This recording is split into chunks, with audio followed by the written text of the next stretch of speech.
I'm a little late, so what? At least I'm here. Ugh. Hello, YouTube. It's me, John Avenger, once again, and welcome to another live commentary. We're not going to waste a lot of time. I'm already a little bit late, but I'm still doing it. So, hey, Johnny Jerry, I'm here. It's not canceled. We're up live now here on YouTube. We're doing a live commentary for the second in the Die Hard franchise, a underrated sequel, Die Hard 2, Die Harder. Yeah, I just put the DVD in. I'm going to start it. I'm going to slow the volume so that I don't get any copyright infringement, even though this is owned by Disney now, technically, because Fox is owned by Disney. That's a good sequel. I saw this in the theater in 2013. They gave a marathon before 5 came out. And I saw all 4 of the films that were released theatrically. The fourth one was the PG-13 cut, but I still love the film. And this one I saw, and it still holds up. While it's not the classic that the first one is, it's still a good movie. And I'll get to that. Let me get a snack. I'm going to have some peanuts. This movie, if you've never seen it, I would recommend it. You know, don't worry, Johnny Jerry. Yes, I'm an hour late, but again, I was shopping for my uncle, so I had to go out. Here we go. Die Hard 2, Die Hard Harder. This is brought to you by Star Sacks Salted Peanuts. Bonus size. Let's get started.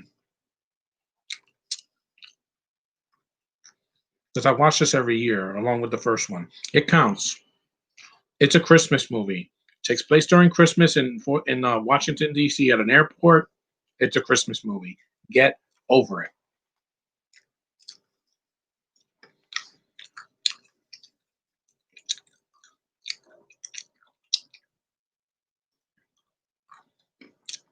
Here we go. 20th Century Fox, 2 hours and 3 minutes, a lot shorter than the first one because everybody's talked about the first one and what a classic it is. The second one is also pretty good. It's R-rated. It's fast-paced. It's got a lot more action than the first one. That's one thing it has over. I know, Johnny Jerry, but I'm here. Let's do this. I had to go shopping. This is a good sequel. I don't want to hear that, oh, it's terrible.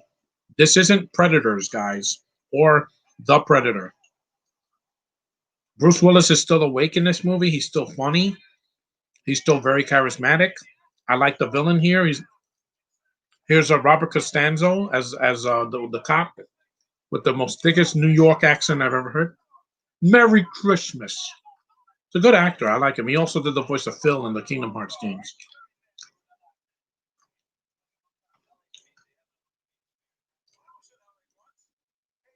It's a fun movie, and it snows and everything. Oh, no, this isn't Batman and Robin. Oh, hell no. This actually has a plot. This is not a toy commercial. Yeah, let's hope democracy can live on in 2021, Johnny. And the rest. Ha! Merry Christmas. I'm glad that Robert Costanzo is still alive. We lost a lot of talent this year.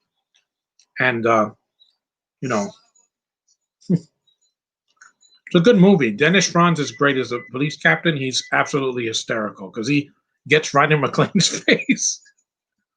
And there's some people here that are no longer with us, like Fred Thompson.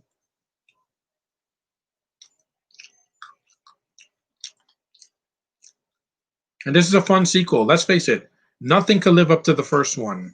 We already knew that. The only one that to me gets close to that is With a Vengeance. And trust me, we'll get to that one after Christmas for Kwanzaa, because it's not a Christmas movie. So that one's not. Or Live Free or Die Hard. And yes, I want to do 5, but I'll do that in 2021. And I also like this movie for doing something different. It's not in a building again. It's not another German, terrorist. It's an American terrorist this time. William Sadler, who's really good. I think he's underrated. I didn't need to see him naked, but, that's just me. Don't worry. You're not going to see a thing. I'll just read the comments. Bruce Willis is not sleepwalking in this movie. At least he still has some personality. Yeah. And Sadler is pretty cold in this movie because he kills an entire people on a plane. He blows up the plane. Again, this movie will never be remade. Never. It'll never be remade because having planes blow up in an action movie, that rarely happens nowadays. Also, Esperanza, the villain, the Spanish villain in this movie, he's not that bad. He's okay. It's the actor from one of those ninja movies from the 80s. How about a commentary for the first one? Maybe, but I already saw the first one. Maybe in 2021. I'm doing all the sequels. Next will be With a Vengeance in December, either the 26th or the 27th. Then Live Free or Die Hard, I'm going to do the unrated cut because I haven't seen that version in a while. And then next year, I'm doing the Good Day to Die Hard, which I know, yes, it's highly flawed, but I still want to see it at least once. The theatrical cut. Alan Rickman played a German. Funny how Bruce Willis was actually born in Germany. Yeah. He played a Hans Gruber.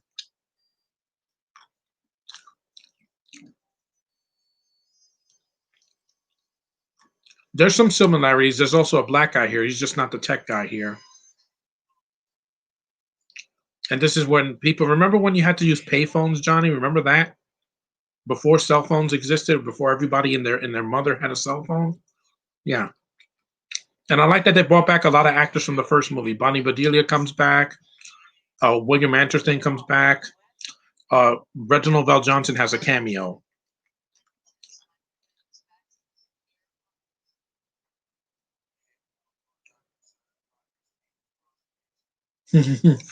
Frozen pizza. That sounds really good right now. And I haven't seen Bonnie Bedelia in this franchise in 30 years. Because she didn't do 3 for some reason because her and John were separated. 4, they mention her. 5, she's never mentioned again.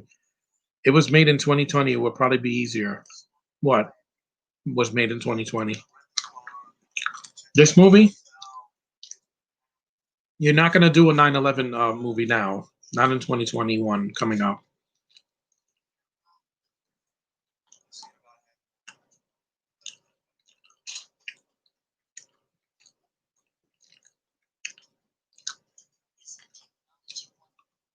The phones, the iPhones, yeah. With cells, everything is easy for people now. You don't even have to leave your home to buy stuff or to eat. You could just order stuff on an Uber. Oh man. Phones in the wall or at a booth. I had to use those when I was a kid or when I was a teen because again, didn't have a cell in the 90s or the 2000s. I didn't get a cell phone until I was in college.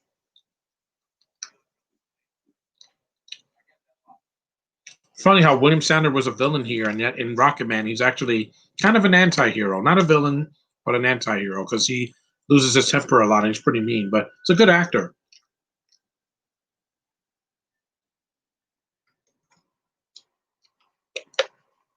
And this movie is not a PG-13. It's an R, a hard R. I mean, McClane later in the film takes an icicle and sticks it in a guy's eye like a Jason Voorhees kill.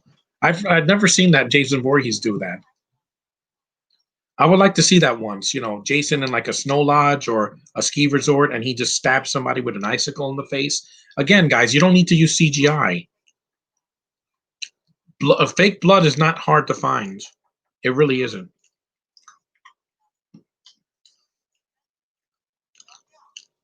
And I like that this movie is in a different location. It's not in California again. It's a smaller location, and it's a place where a lot of people go every year. Nobody goes up a tall building this year. Nobody went to like the Empire State Building once COVID hit. But everybody goes on an airplane at least once in their life. Next one is With a Vengeance. Yes, it is. That one I'm doing after Christmas since it's not a Christmas movie. And also Live Free or Die Hard, because even though I saw it a few months ago, I've not done a commentary for it.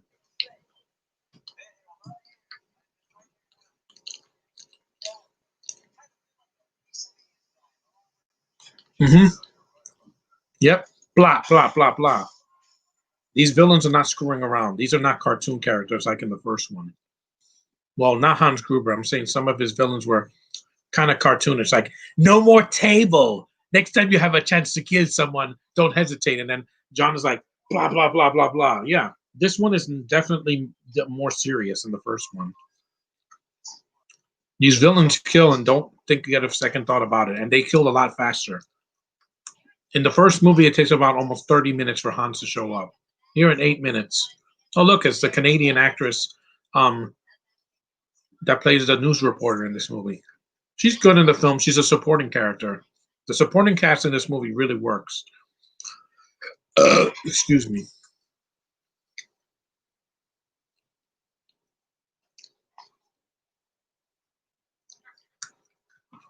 This movie works because it's not a copy. I'm sick of sequels being copies or homaging the first one so much that it can't stand on its own 2 feet. Predators. Yeah, that movie is such a copy of the first one, it might as well be a remake of the first Predator. The Predator was different, but it's a cartoon. The Predator's like giving a thumbs up, like he's BB-8, or they're doing cracking jokes at each other. They're trying to banter, but it doesn't work because Predator is not a comedic. It's not an MCU movie, guys. Sorry to say. What surprised me the most is that the military were actually the bad guys. That was a twist that worked. I didn't see that coming. When I bought this movie a few years ago, I was like, wait a minute. What's his face? John Amos is actually a villain in this movie, especially when it's brutal. When one of them slits a guy's neck, like, damn, yeah. Again, not PG-13. Nowadays, they would just do a cutaway. They would do like this and just cut away because they're too scared. They're so sensitive for everything. Even though Netflix put a lot of violent movies there, like Extraction, that was very violent. Ooh, oh my God, that movie was almost Saving Private Ryan, but with Chris Hemsworth.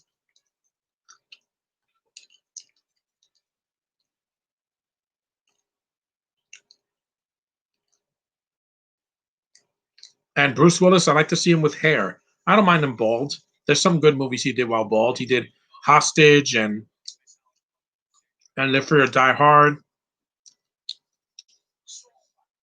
And he also did Red and Red 2. I like those movies. I don't think they're that bad.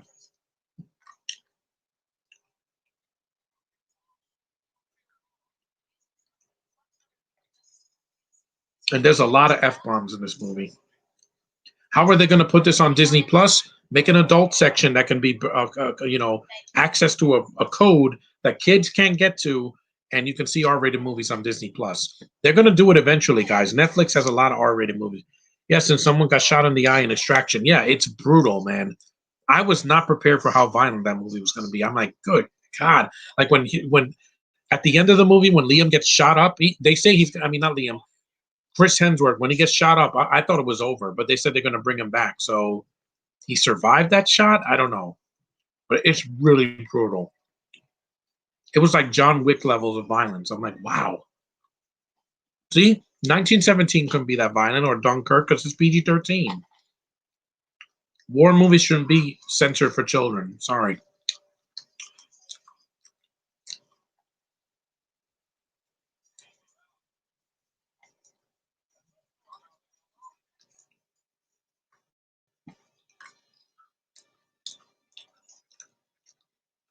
I think Tenet would have worked if it was PG, if it was R, and it was released earlier this year, in like January. He did Surrogates as a bald, yeah. I have that movie. I'm going to hear the commentary for that, so I won't be doing a commentary for it. Yeah. This movie, the first 15 minutes is an action scene. It doesn't take an hour. 12 minutes, yeah.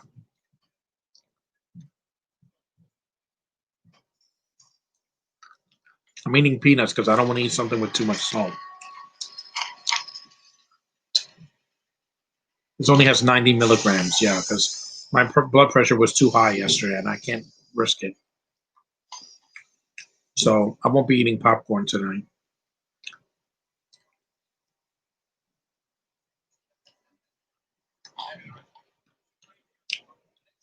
Because to me, the Die Hard films are consistent and they don't make one every year. With Fast and the Furious, they ran that into the ground. Once your lead is gone, you should just move on, guys. The spinoff, I only give it credit for one thing. It was not a remake of one of the other films, and it had two actors from previous films.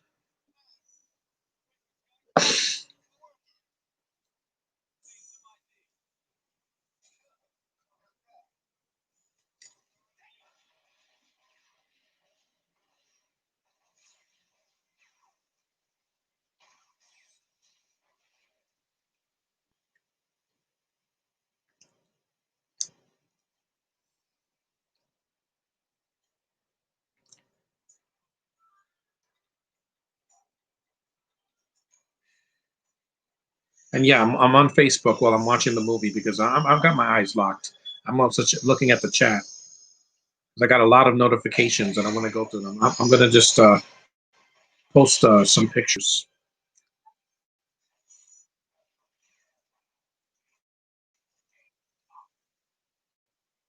Yeah, I'm sick of people saying that R-rated movies won't make money. Where were your PG-13 hits this year? Besides, there weren't any. The only one that was a PG-13 that made money this year before COVID was The Invisible Man. Yeah, because before that we had Bad Boys 3, that was R. Sonic, that was a PG. Uh, and Invisible Man. That's it. Everything else, Bloodshot bombed, and yet it's getting a sequel. All the other ones like Black Widow, Fast Nine, and Tenet, and all these either got delayed or they flopped because no one wanted to go to the theater with the freaking thing. That's cool. No one wanted to go to the theater during a pandemic. They were scared. I don't blame them. I am going next year. Him spraying the guy in the face. That's like a Home Alone trap. Yeah, that was in Home Alone 3. But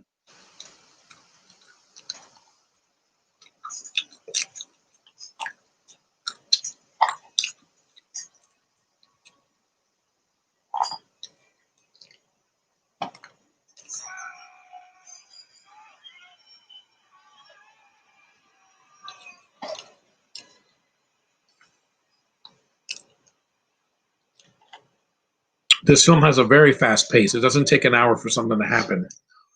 Nowadays, an action movie has to be 2.5 hours, bad pacing, and it takes forever for something to happen. And I'm like, no, this isn't Mission Impossible 2, guys. You got to be a fast paced movie.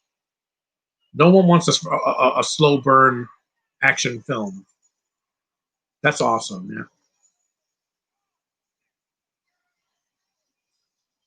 Everybody knows that an action movie is a genre that cannot be slow and boring.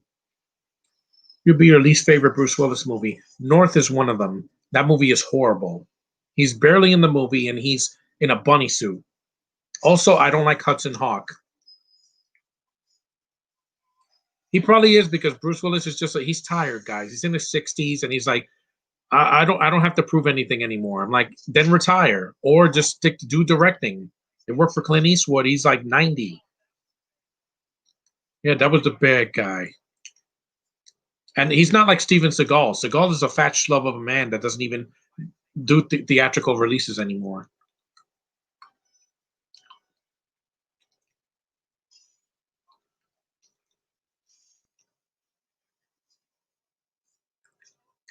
We all know why he does that because these action stars are all getting older. But at least Arnold and Stallone, they work out.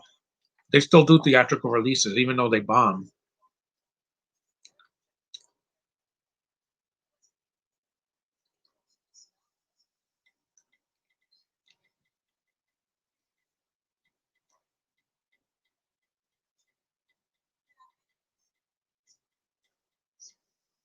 Yeah, William Apterton, he's basically playing his Ghostbusters role, but instead of an environmentalist, he's a news reporter. Yeah,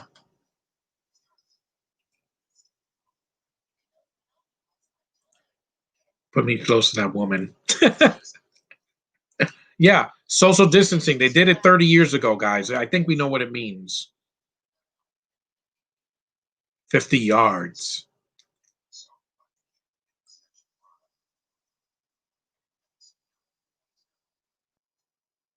Bruce Willis in a bunny suit? Yes. I'm not kidding. Look it up. It's called North. Has Elijah Wood. It's awful. Even as a kid, I knew it wasn't good, and it's way too long.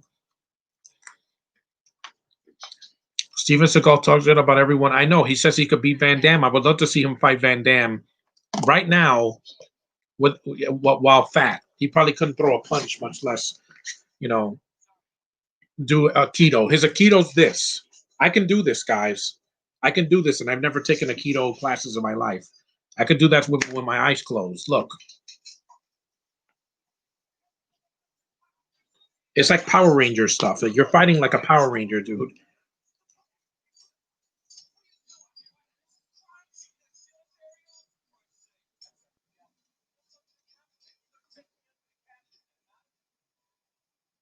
Yeah, because like I said, with PG-13 action movies, they work. Not just the MCU and the DCU, but they can work. Mission Impossible has been very profitable. All the movies made money, even the second one. But the thing is, they keep getting better. Since 3, they've been way better than the second one. 3 wasn't boring. 4 was epic. 5.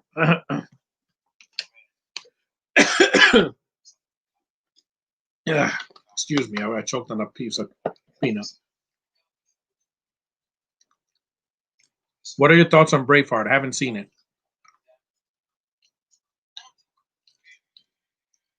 Yeah. Clung. See, icy cold blue eyes. You fail me again? Fail me again.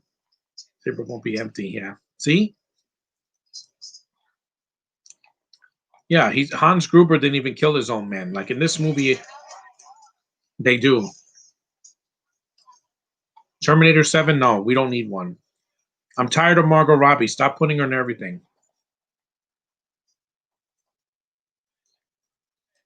Yep, Chief Lorenzo.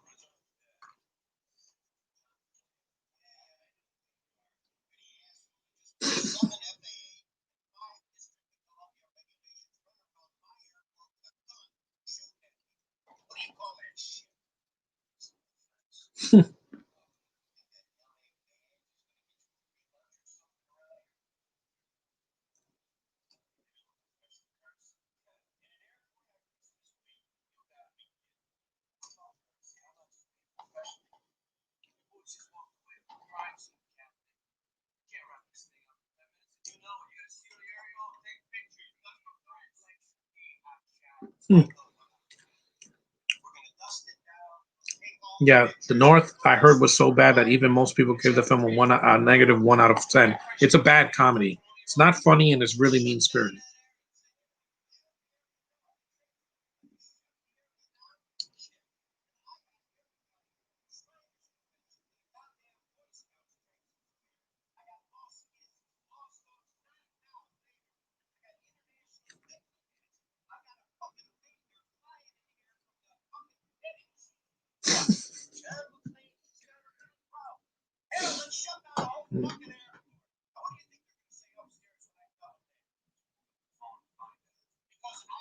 Mm.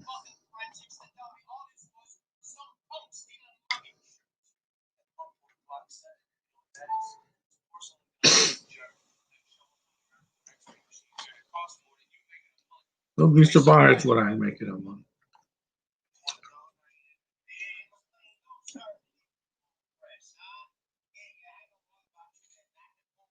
See?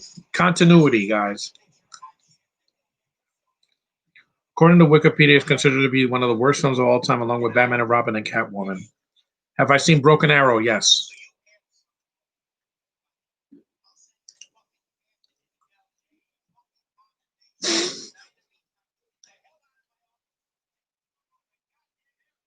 See? Adult language. This is not a kids' movie, guys. Remember that. So if Disney Plus wants to put this movie, don't put it on for free. You have to put it in the yeah.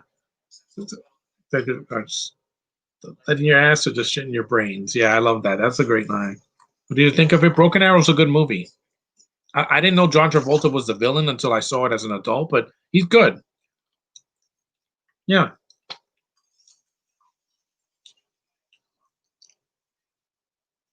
Also, I like Christian Slater as a lead, and I do like I do like the action, and I love what's her face, Samantha Mathis. She's so beautiful. Her voice is golden. I loved her ever since I saw her in the Super Mario Brothers movie when I was a kid. See, heterosexual, no gender fluid here. Sorry, guys. Which way do you choose, Broken Arrow, Face Off? I haven't seen Face Off in a while, but Nicolas Cage is just his crazy energy can't be topped in that movie. He's just so over the top, man. I want to take his face off. Yeah, he just has these crazy eyes in the whole movie. I can mute this part. This is just the subtitle scene when they said when they're trying to take Espinosa and he hijacks the plane. I don't know what these guys are. They're probably Mexican or something. But in the theater, I kept my ears covered because I heard so much Spanish this year, especially in Bad Boys 3. It wasn't needed. We get it. The villain is a Mexican lady and her son. So what? Right? There it was completely forced. Here, at least Espinosa's part of the plot. It's not something they pull out of their hat, you know? These chains hurt. Yeah, I'll just say the subtitles. Could you take them off, kid? Where do you think I go? It's not a kid. Sorry, General, I'm not permitted to do that. Good kid, good. You're an excellent soldier. Good, good. He's not a kid. He's a young guy, but he's not a kid. Plus, it's a Brazilian man doing Spanish, which is weird because they do that in Narcos on Netflix. It's a Brazilian man, a Portuguese man speaking Spanish, which is kind of awkward. I don't know. It's weird. It's like when an Asian has this a British accent. It takes me out of it. This scene could have been cut, but they had to show Espinosa, especially. Oh, there. Here we go. Back to the railroad. Because later on, when the plane's going to land, they speak English for no reason. It just comes out of nowhere. And then Espinosa kills them. So, yeah.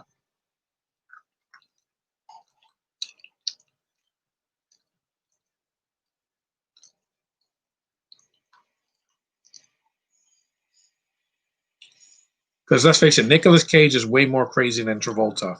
He out crazies him in Face Off.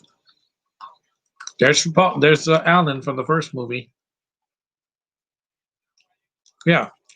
Reginald Val Johnson couldn't come back because he was playing a cop in Family Matters. So he was very busy with that show. By the time he did this movie, it was already like the second or third season of Family Matters.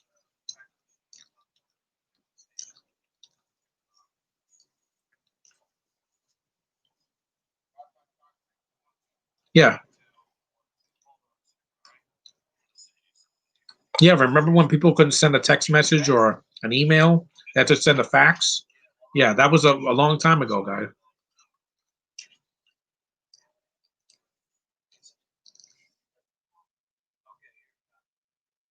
Yeah, because like I said, John is actually doing his job in this movie, even while on, while in the in another state. Again,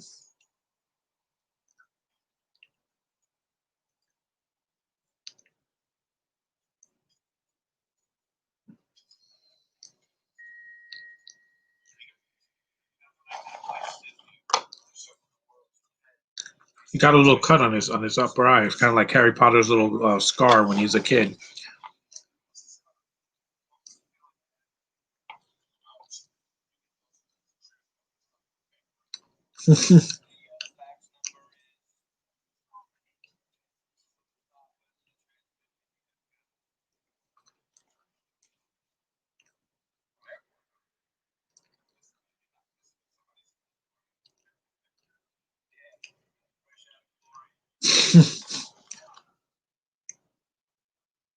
She's cute. The one of the flight attendants there, or the lady that works at the airport. She's cute. She tries to hit on John, but he says, "I'm married." Just a fax, man. Just a fax. There's Fred Thompson. Rest in peace, sir.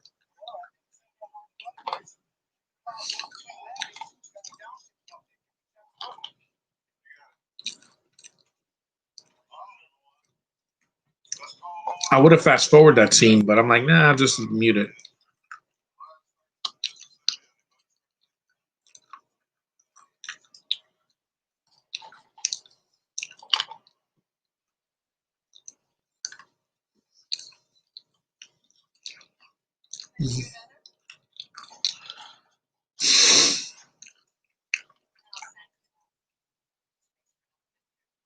No, wrong.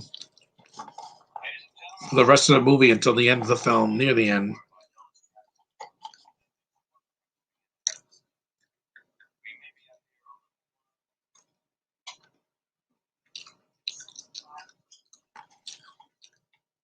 Yeah, filled it up.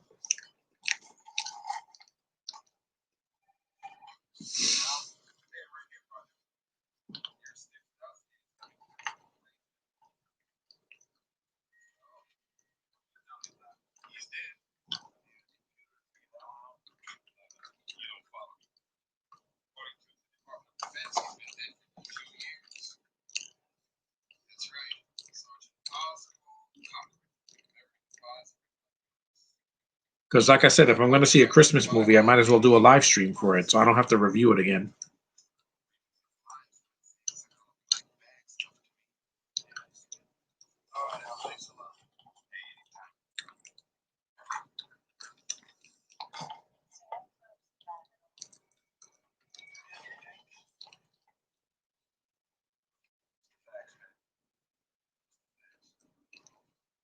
So yeah, he's not going to cheat on his wife, which is nice. Guys should stay faithful. It goes a long. It goes a long way.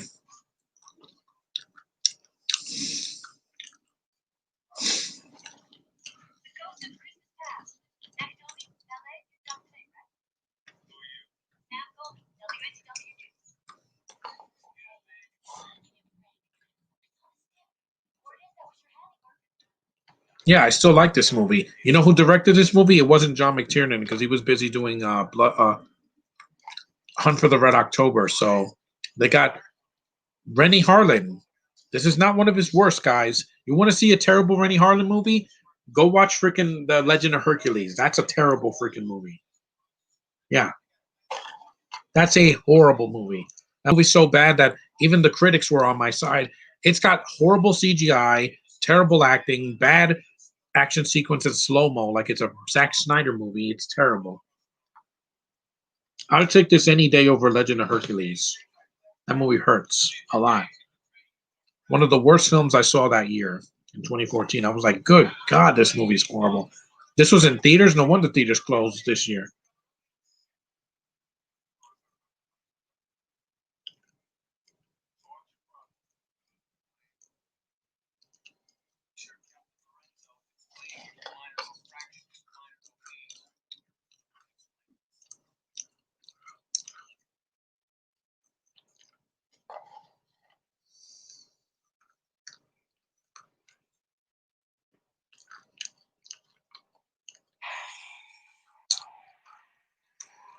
That's John Leguizamo in an early role.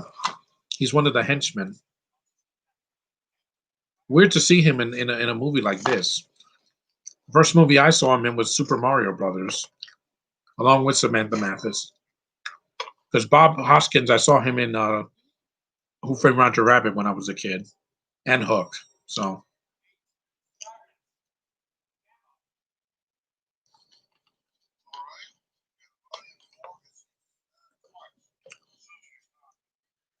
it's weird because there's a lot of actors here that were unknowns at the time, and now they're big. You know, Robert Patrick, John Leguizamo, they were unknowns at the time.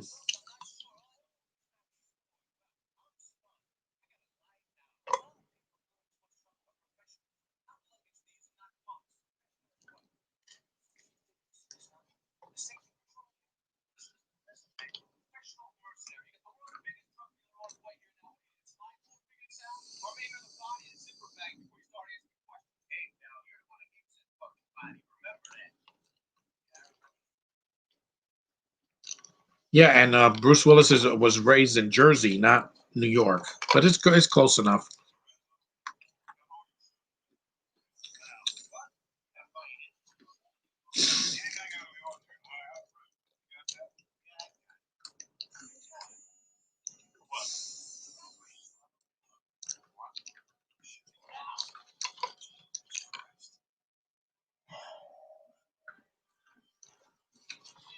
This live commentary was worth doing because I get to see this movie again and see if it still holds up 30 years ago. Yeah, this movie came out 30 years ago, 1990, the same year Home Alone came out.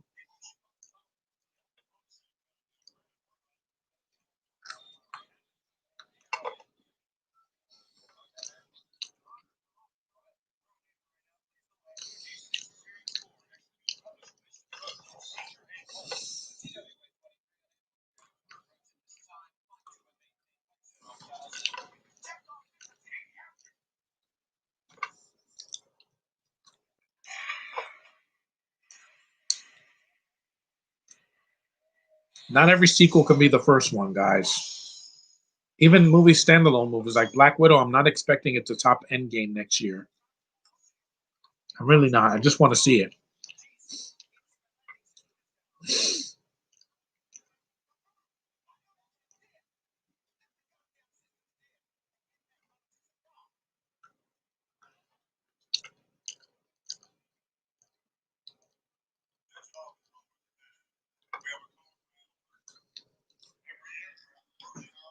It's hard to find service down here because I'm in the basement, but oh well. At least with the laptop, it's working.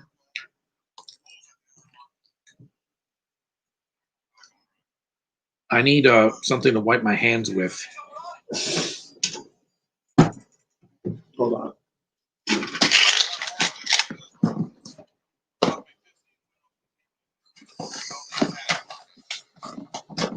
Here, this is gauze.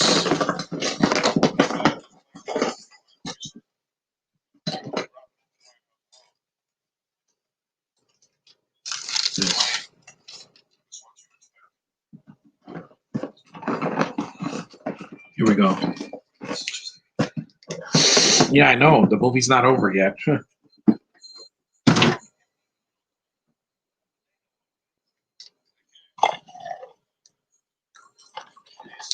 At least I'm having a snack and I'm eating some protein.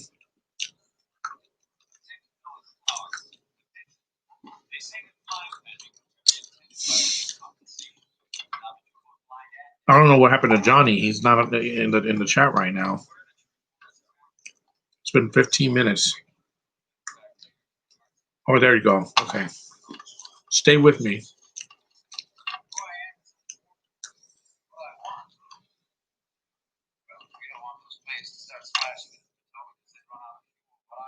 Yeah, run out of fuel. Again, suck it, Last Jedi. That's supposed to be a sequel, and yet the continuity from the first movie is barely there. It's like they forgot how to make a good sequel.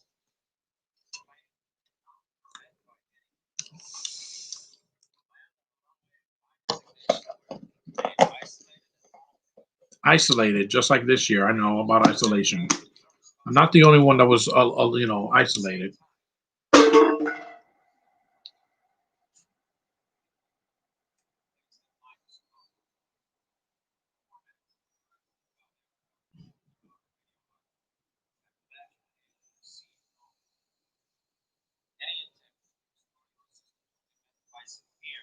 Yeah, a severe penalty where people die.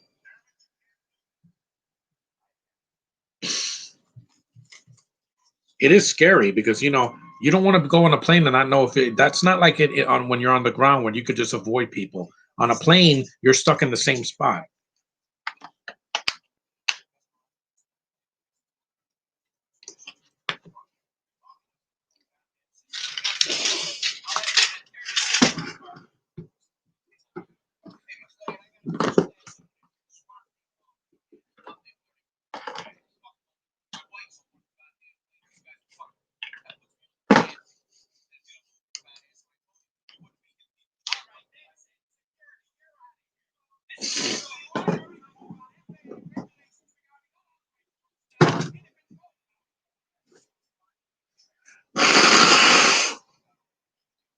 The Last Jedi and Rise of Skywalker. Those movies are garbage. Yeah, they ruined Star Wars. You don't have to subvert. You know what's how you subvert people's expectations? Do a sequel like this. People were expecting the first movie again, and they didn't get that. And like, this movie's not the classic the first one was, but it doesn't hurt the first movie. It stands on its own 2 feet without pissing people off. Anyone who defends those movies, I question them. Yeah, I question their sanity. You like the action, fine, but the movies are too long. This movie's 2 hours and 3 minutes. Last Jedi's 2.5 hours. Rise of Skywalker's 2 hours and 20 minutes. Too freaking long, guys. I'm sorry. You could cut the running time in half. At an hour and 45, we get it, okay?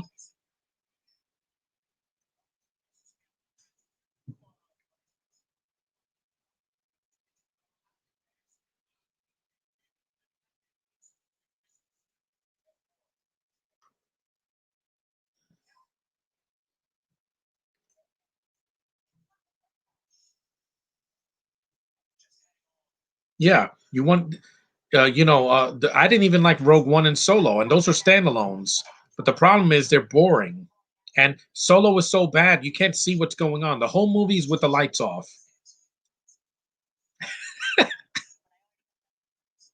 Stewart, the same name as that god awful actress Kristen Stewart. Hold on. I know, John. I saw the first movie. There's some callbacks to the first movie, but it's not every scene. It's not like Wait, I hope I didn't show my cheeks.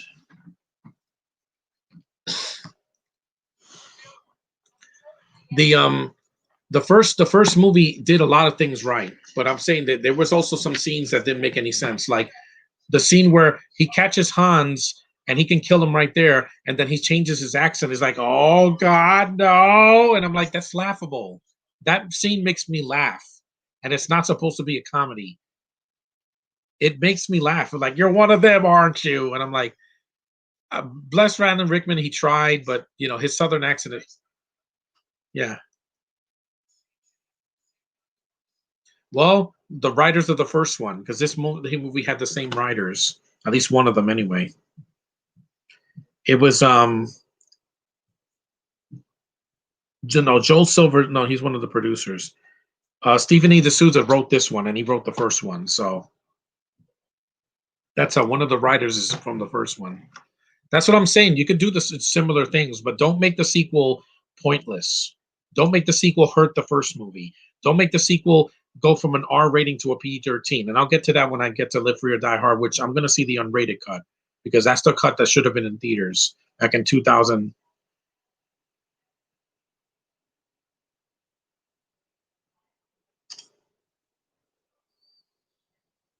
Also, I like that in this movie, John keeps his shoes on. In the first movie, he gets his feet destroyed.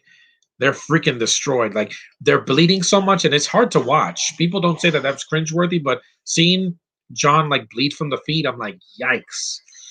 The pieces of glass that happened to me, so I know what it's like for it to have glass in my foot. It hurts a lot.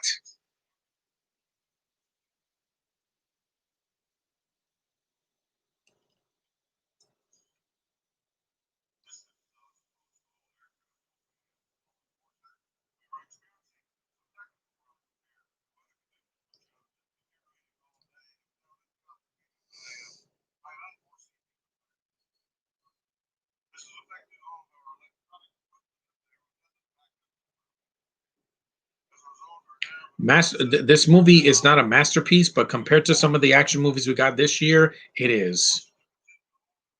This is basically on the same level of like Bad Boys 2 or Bad Boys 3. Of course, Bad Boys 3 is better than this because it was way funnier, but it's still on that level. Hmm.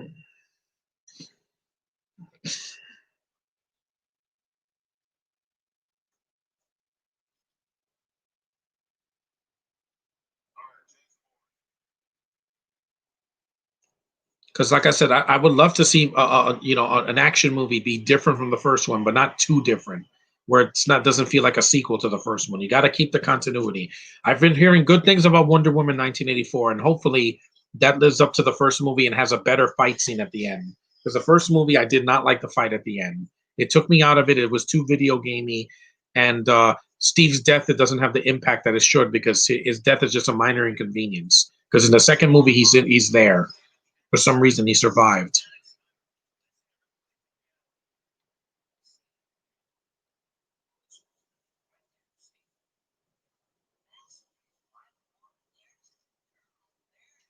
And I like that this movie is not as isolated as the first one. It's all over the airport, not just in the lounge or on the planes.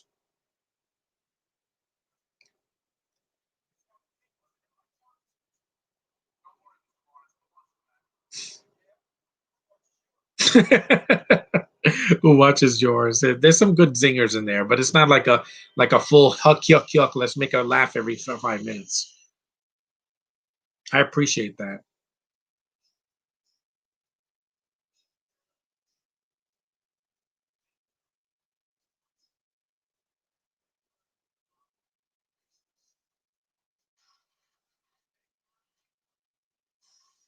Christmas tree, little turkey.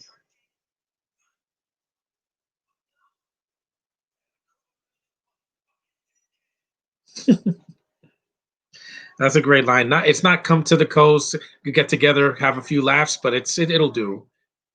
They kiss the Last Jedi. That's too much. It seems like they want to eat it. No, it's too much. It's too much. Like the movie's boring. What I saw the clips of, they run out of fuel in a Star Wars movie. When the hell does Star Wars have gas stations? There's no gas in space. What the hell is wrong with you?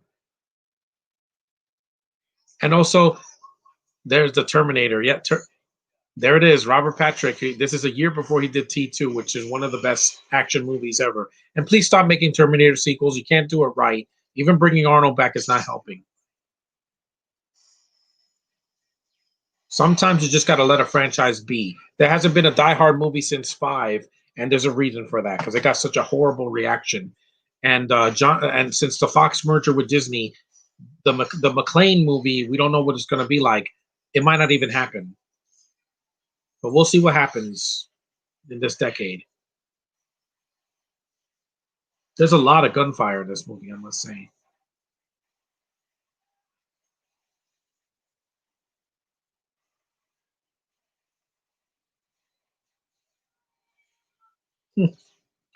They're not right in the head if they defend the last Jedi. I don't get it. I don't know why that movie exists. It's Empire Strikes Back and Return of the Jedi, but in reverse. Yeah, because the ending of Empire Strikes Back, the beginning of Empire Strikes Back is the end of the movie. Instead of a planet full of ice, it's a planet full of salt. It's the same thing, guys. I'm not stupid. Have I seen From Dusk Till Dawn? Yes, the first two films. I haven't seen the third one because it's a prequel and I didn't care. The second one's actually a pretty decent film. Texas Blood Money. I like Robert Patrick. I like the action. It's low budget, but it's not that bad. I've seen worse. Trust me. It doesn't hurt the first movie either.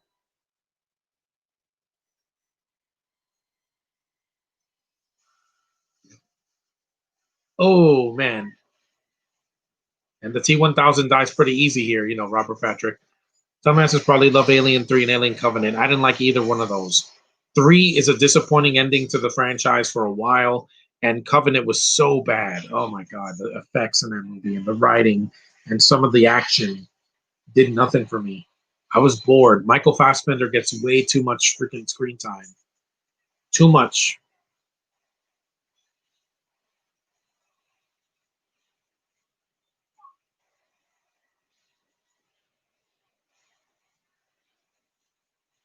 Also, that movie had a lead that was about as dry as freaking sand.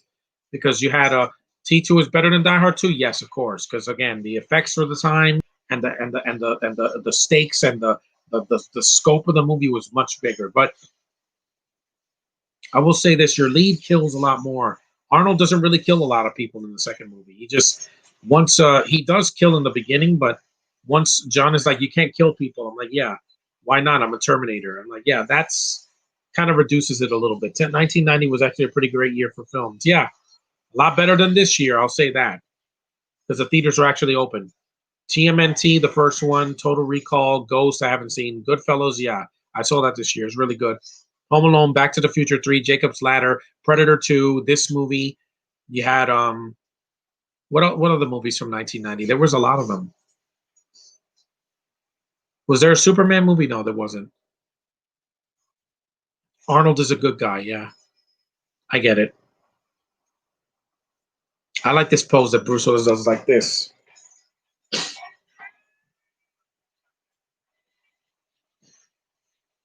Why can't people just enjoy a movie at the theater and just shut their mouths? They always want every movie to be perfect. And I'm like, Tenet wasn't perfect, guys. As much as you people loved it and said it was visually stunning, if I can't understand that movie, I'm going to have to see it multiple times. But I do want to see it next year, Tenet. Hey, as long as it's not as boring as other movies I saw this year, I'll be fine.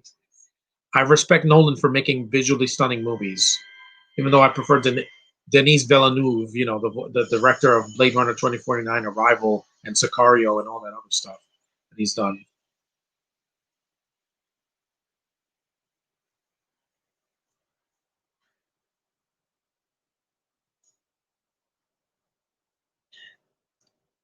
These movies are not meant to be realistic. Also, yeah, RoboCop 2 came out in 1990.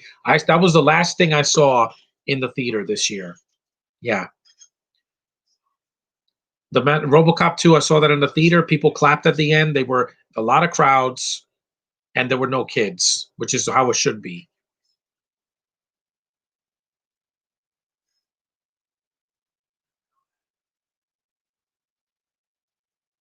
Yeah, you saw they're wearing headphones, and this was before earbuds were wireless like they are now. I don't respect Nolan because he tried to kill people by reopening theaters. It just shows how huge his ego is because his movies want to be experienced on the big screen. I would have waited till next year or put it on Netflix or something. I want to be safe when I see Wonder Woman 84, guys. I don't want to be like this the whole time. Yay! No, here at home, I'm safe. I can watch anything and just clap and just be like, awesome. I like streaming, but you can only do so much with streaming, you know? Tennis should have been released digitally and then put in theaters. It's working for Wonder Woman 84 when it comes out on Christmas Day. It's going to work.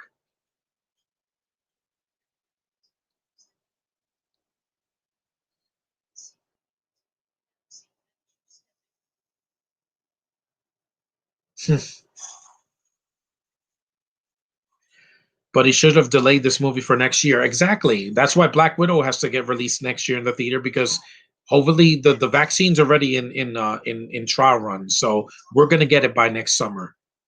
And Black Widow can't flop because if the MCU flops, they'll stop making movies. And we already got the MCU shows coming out on Disney Plus next year. So suck it, Corona. Suck it. Did he just say NXT? Yeah, he says NXT. That's where they got the show for the WWE like 10 years ago. NXT. I wonder what it means. I don't know. I never watched NXT. It was basically like a lesser version, like younger version of SmackDown or Velocity for WWE.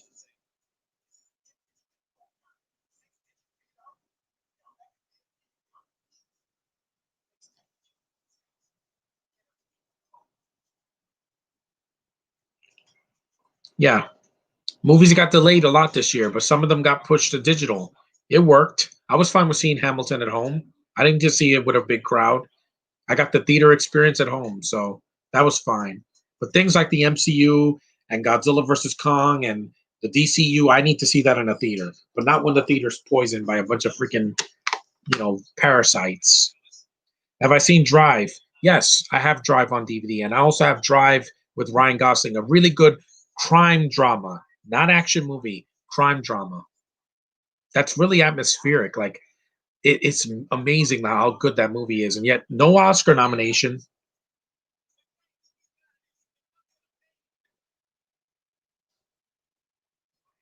Excuse me. Hmm. See, they mentioned it again because continuity.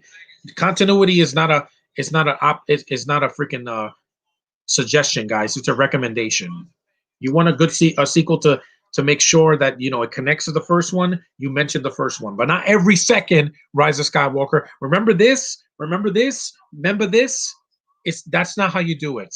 You can have one reference. That's it. Not 14 million. What do I think of Drive? I haven't seen it for a while. I do want to do a commentary for that too, for January. The Mark Dacascos movie. I haven't seen it for a while. I bought it on DVD years ago before the dollar stores existed. I haven't seen it for a while. It has Dacascos and it has Kadeem Hardison and it has the late great Brittany Murphy. I miss her. I do want to see it again. It's been some time.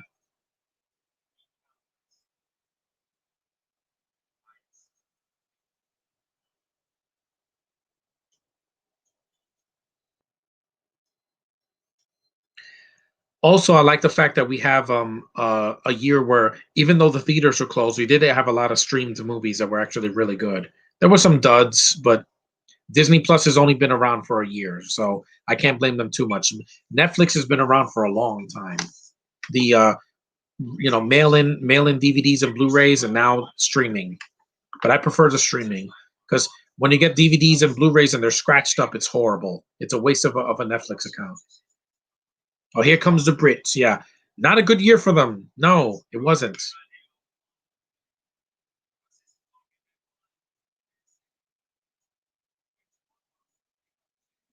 Drive with Ryan Gosling is awesome. I don't know why some people found that movie overrated because it was well made. They said the same thing about Joker last year. It's pretentious. It's up its own ass. It's too boring. There's no action. I'm like, it's a crime film, guys. What were you expecting? Batman 89?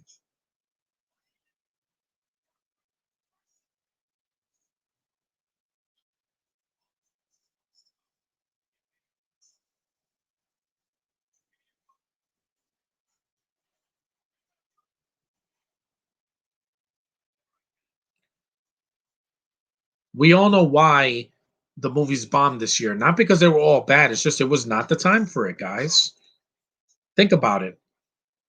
Who wanted to see a Christopher Nolan movie during a pandemic? They could have put that on Netflix because it's a Warner Brothers movie, and they were not going to put HBO Max wasn't big yet. Now people are subscribing so that they can see Wonder Woman at home at the safety of their own home on their couch instead of in a dirty theater with a bunch of people touching their faces and coughing and sleeping and talking on their stupid cell phones. They call films like Drive, Eternal Sunshine, Blade Runner 2049, American Beauty overrated. I mean, I'm sick of it. They just want superhero films are not these great classics I mentioned. Yeah, I can see an art film, guys. On Netflix earlier this year, I saw a movie called Room, where Brie Larson won an Oscar. It was a freaking amazing. It was amazing. I saw it and I was like, wow, Brie Larson can act. And she was stuck in a closet with her kid in the middle of nowhere, in like a shack, and she's freaking phenomenal. And she's not even a mother yet, because they think pretentious and Oscar baited, but they just praise the overrated Crouching Tiger, Hidden Dragon, which is a boring. I haven't seen it or the sequel, which was in English.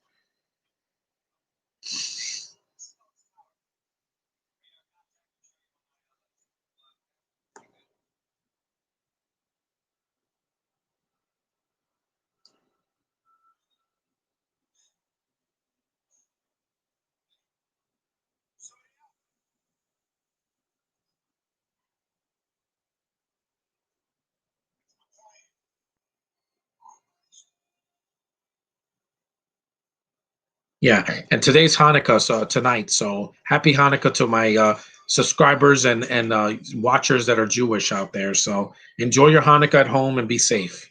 Wash your hands before you light a menorah. Yeah, but John, Wonder Woman 84 is 2.5 hours, which is that long. Does that mean it needs to be that long? They're doing that because it's a sequel.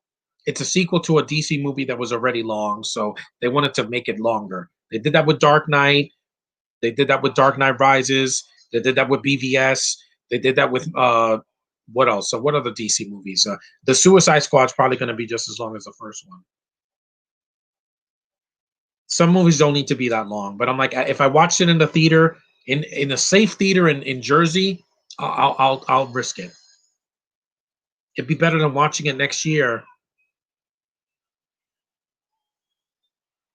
Yep. See, a plane crashing. You're never going to see that in a movie now, especially in an action movie. Nonstop kind of was like that, but Nonstop was PG-13 and the plane didn't explode. See, he killed a bunch of people. Yeah, but yeah, I want to see Wonder Woman 84 because I really enjoyed the first one, just not the ending.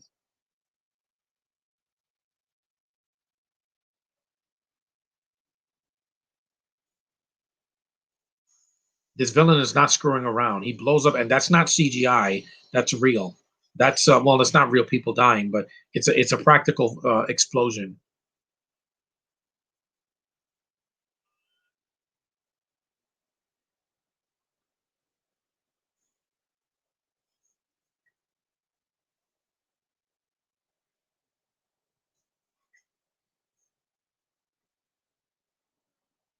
Yeah, now it's personal. Now John wants to get these guys, and he does get them. He gets all of them. And you know what they say, guys? What goes around comes around.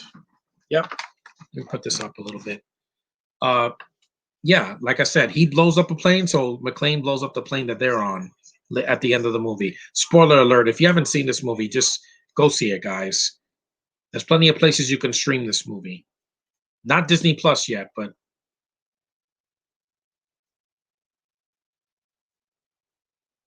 yeah, nobody could was they're speechless because they blew up a plane, not through a building, but on the floor.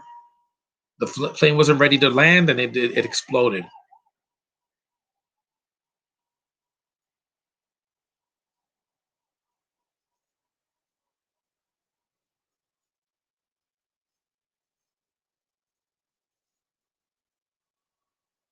And even if I never get another Star Wars movie, I have Mandalorian. I'm doing just fine.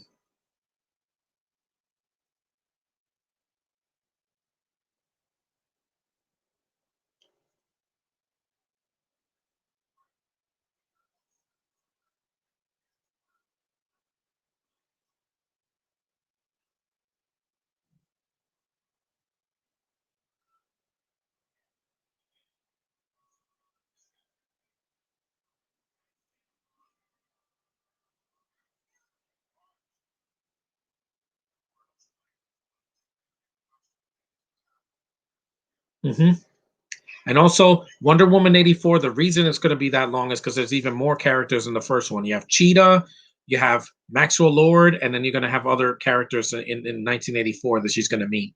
When it comes to Marvel fans, there are some good ones, but there are a lot of toxic Marvel fans on the internet who attack Martin Scorsese. Like, yeah, Martin said what was dumb, but yeah, to get going too far. No, he has his opinion, but he's wrong. MCU movies are art. They're films. They're made on a camera and they're put in theaters. They were not delayed to for a year like most of the films from this year.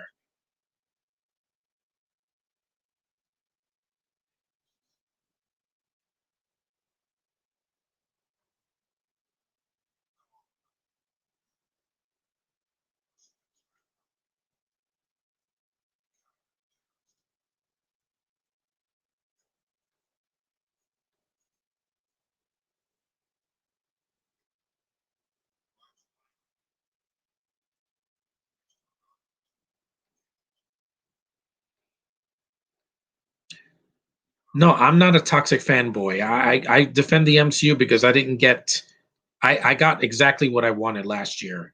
All three of their movies were fantastic. I loved Captain Marvel. I loved Endgame, and I really enjoyed Spider-Man: Far From Home.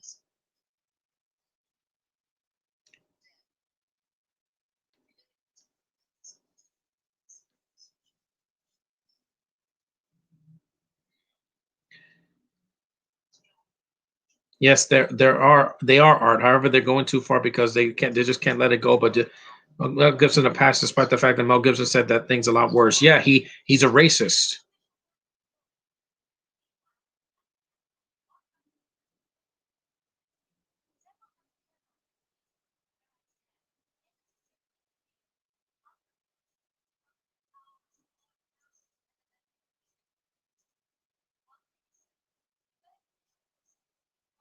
This movie has some balls, which is what I like.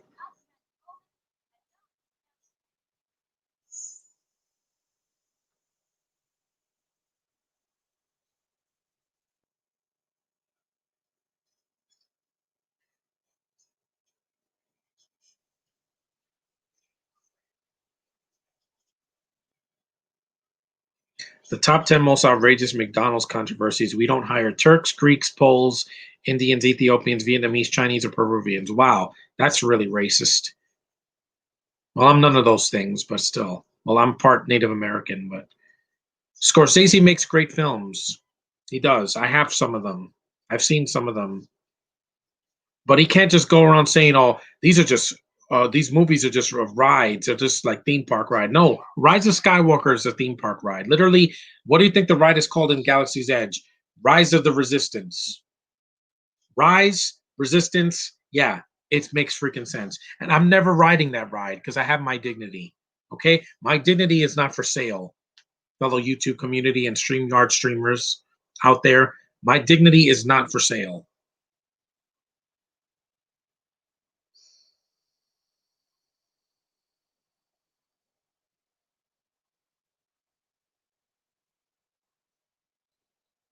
That's why you refuse to see Braveheart or any upcoming because it was racist. That and because the movie's like 3 hours. So yeah, movies that are 3 hours I usually don't see until the end of the year. It's just my preference, Johnny, because I've seen uh I've seen very few 3 hour movies this year. Maybe 2.5 hours at the most, but 3 hours you can feel it in your legs start to cramp up once you get to the 2 hour mark. I want to see The Irishman, but I'm not going to see it right away.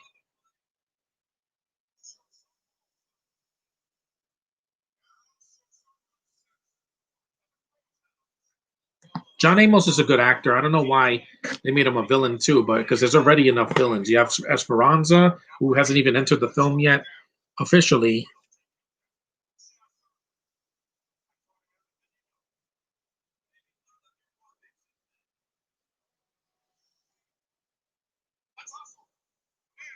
Yeah, this twist comes out of nowhere. I'm like, wow. And it's not a Shyamalan twist that ruins the movie. Yes, I already know the twist of Antebellum, guys. It's the same twist that they did in The Village, so I'm not interested. That's why the movie bombed.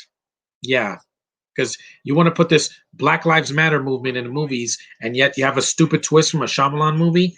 Again, oh god, I got two people watching. That's cool. That's more than one than last time.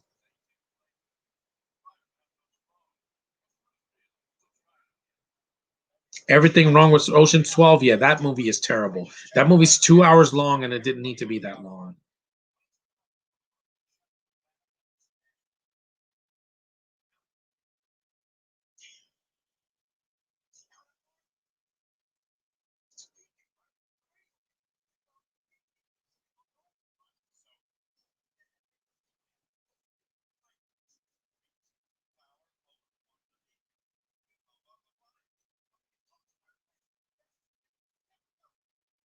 Yeah. See, it's called a plot convenience, but it's done in a good way. It's not like, oh, in Rise of Skywalker, if you have a problem, just use the Force and it'll solve all your problems. Yeah. Take that, writers of BVS and Justice League. You don't know what the hell you're doing. You don't know how to write a good script. And screw you, J.J. Abrams. That's why I'm done with him, guys. I don't want to watch another movie that J.J. Abrams has directed because he doesn't know what the hell he's doing. He thinks that because he's a name that everybody is going to kiss his ass. No, just keep producing the Mission Impossible movies and get out of my life, JJ. Get out of my life. We're almost done. The movie's about half done, so I'm glad this podcast is pretty long. Got another 57 minutes.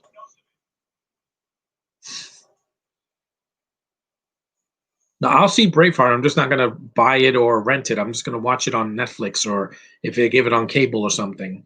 Because I'm not buying something that I don't believe in.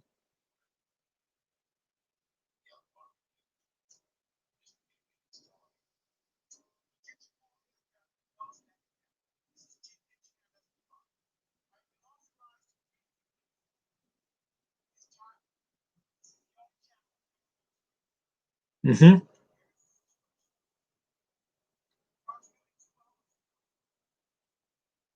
Yeah, you always have to find a way to, a way to communicate. That's how people work, guys. That's why social distancing can't last another year because people need to talk to each other and communicate and find common ground. That's how we became a society in the first place by talking to each other, not doing this. Stay away from me. Stay away from me.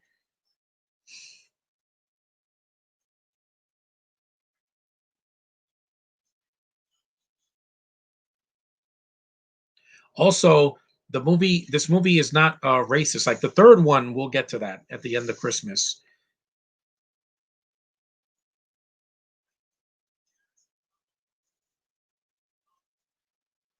When I set up my Die Hard with a Vengeance commentary, I'll probably do it for 4 o'clock. I'm not going to do it at 1. It's just I was late because I had to go shopping. Excuse me.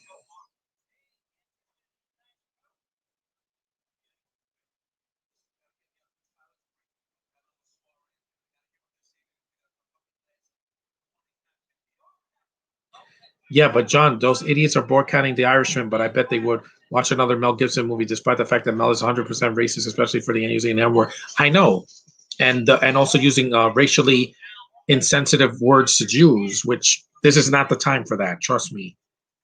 It's Hanukkah, so people need to just get away from that. Also, I haven't seen a Mel Gibson movie in a while. I did like Bird on the Wire, but that was his early stuff. His recent stuff like Hacksaw Ridge and freaking Apocalypto, and that movie where he's an old man, get him to get to the gringo and all that. I'm just not interested, guys. I'm not interested. I like people that are decent.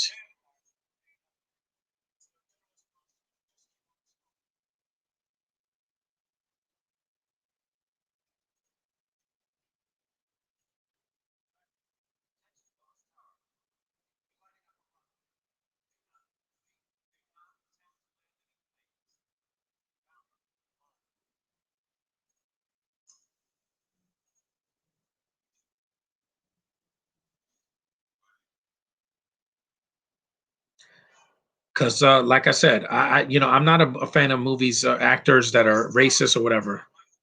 Here we go.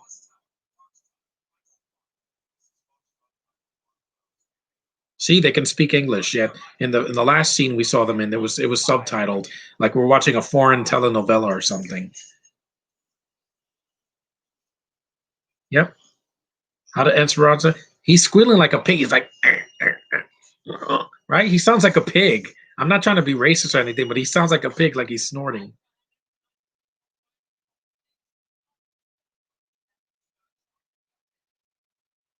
What TV shows have been renewed or canceled? I already know that because I watch. I go on IMDb every week and I check which shows are even the streaming shows that are canceled for next year.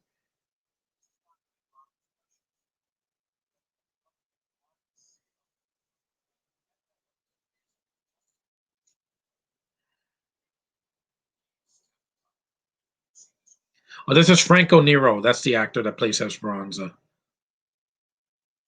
Close.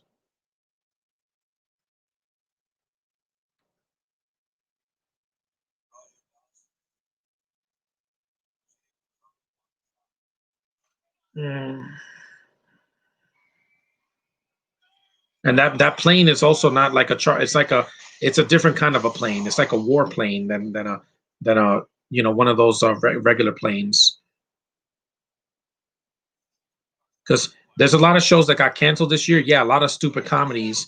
People want to laugh.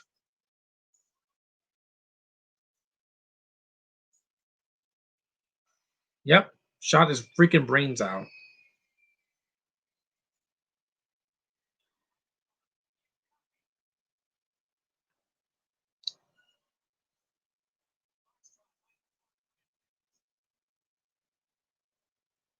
I'll just leave this phone right here.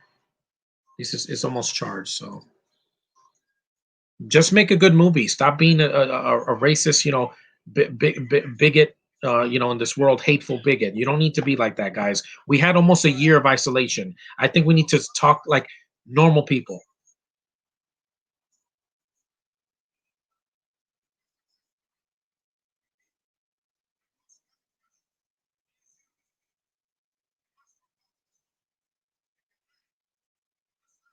Yeah, this is when John McClane gives him a sucker punch. He's using an accent because he's supposed to be Hispanic, even though the actor's from Brazil is Brazilian or Portuguese descent, which is not Spanish. It's different. It's like Marina Baccarin, who is absolutely gorgeous, I might add. That's another commentary I'm going to do next year. Deadpool and Deadpool 2. Even though I hate that fat kid. That fat kid is so annoying. I'm not your friend. Not your friend. I'm like, I hate that fat kid so much. I hope he dies in Godzilla versus Kong. I hope he gets stepped on or eaten. I would give a standing ovation if that movie had that. He's an annoying fat little kiwi bird. Ugh. And he's like that in every movie. In every movie, he's a fat, angry person that looks like Rebel Wilson. Yeah.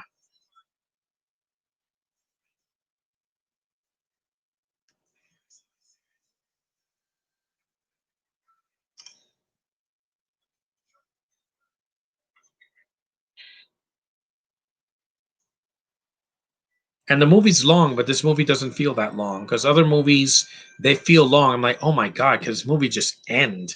That's how I feel with Guy Ritchie's movies. They're long just for the sake of being long. That's why I walked out. That's why I walked out of The Gentleman this year because I couldn't take it. Yeah, he looks like if Rebel Wilson changed genders and was younger and has a tan and has black hair instead of blonde hair. It's ugly, and I don't even like Rebel Wilson. She's fat and she falls on her face, mate. It's not funny.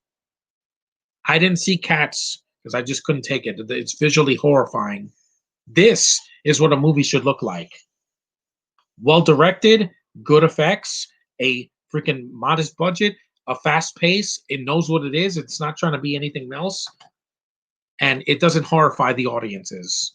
People can obviously say that this movie is worse than Cats. Cats got critically panned. Rebel Wilson will probably has. I wouldn't say that. I don't want to be offensive, but I don't like her. Even in Bridesmaids, I didn't like her, and she's in a cameo in that. She's just annoying in everything she's in. The only movie that she gave a cameo that was bearable was Ghost Rider because no one knew who she was at that time. But man, when she became popular, she just got in people's faces like, "Oh my goatee" or whatever, way to passing and all that. No, it just got on my nerves. Her and Margot Robbie. Just because she's thin doesn't she doesn't get off the hook.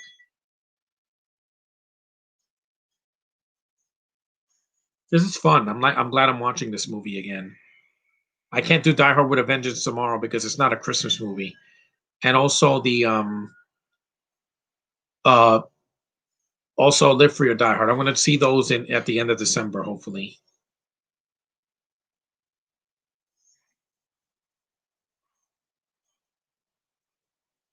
My bad, John. I will not go that far. Yeah, it's okay, Johnny. Don't worry. We all say and write things that we regret, but as long as you're not, attacking someone like I've had this year, yeah, you're fine.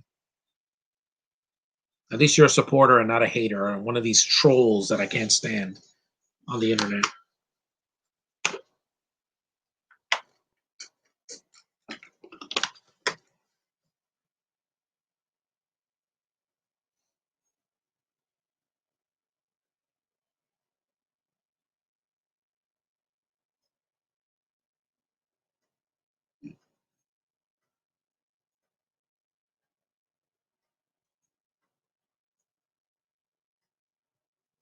Thankfully, when I went shopping today, it was a couple of stores that have been open for a while, and the prices were good. So there was some sales. Freedom. Boom. Yep. Not yet.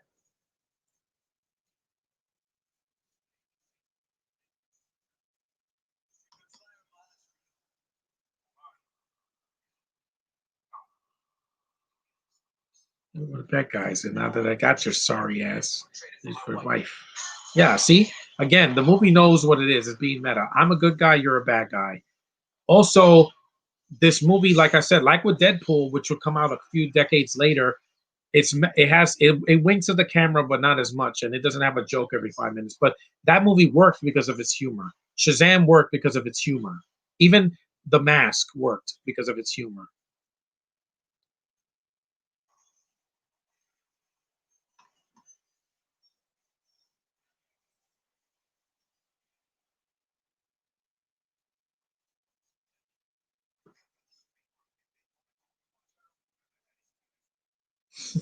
Colonel Stewart's not there because he's back in their headquarters in that abandoned church. We all know that Margot Robbie only got casted because of her tits and her ass. Yeah, she doesn't have acting experience. Where's her Oscar win? Brie Larson won an Oscar not because she showed her ass, because she can act. Room, look it up, watch it online, and see what a phenomenal job she did. And that movie doesn't have effects and crazy things happening like Captain Marvel. It's a simple story of a mother and her son trying to stay alive in an isolated area. Also, I like the fact that Netflix is promoting the movie Peppermint. I'm glad that it's trending on Twitter on Netflix. It deserves it. It's found its audience. See, and it has a female lead.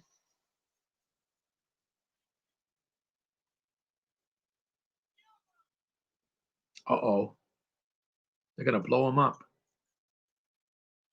Yeah, this is a movie, guys. I know that with McLean, there's no ejection seats like that in the planes. Those are in jets. Fighter jets have an eject button to shoot out.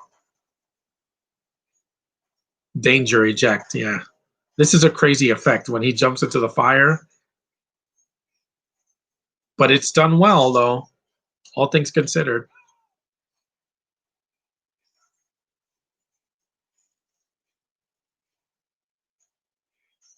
Ah! What? Ah! Ah! Oh shit! That was great because it's like a ride.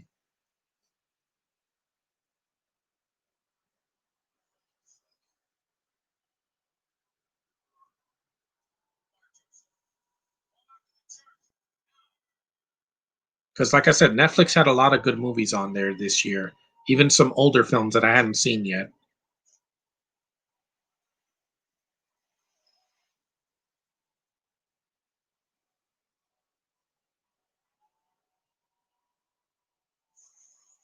Is anyone looking forward to Sony's Monster Hunter? No, I was not interested. I never played the games. And Mila Jovovich, please stop doing the same movie.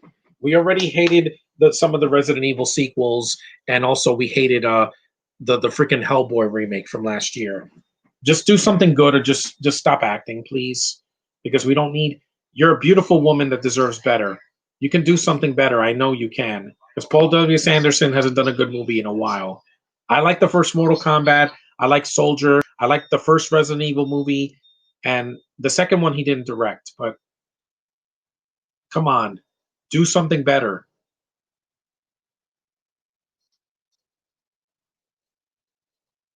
Wow, this is a good one. Chris Evans joins Adam McKay's Netflix film Don't Look Up.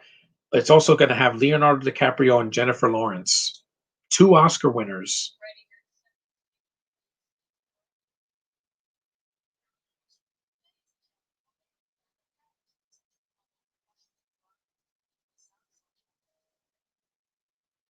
Yeah, they're showing The Simpsons. This is when The Simpsons was brand new.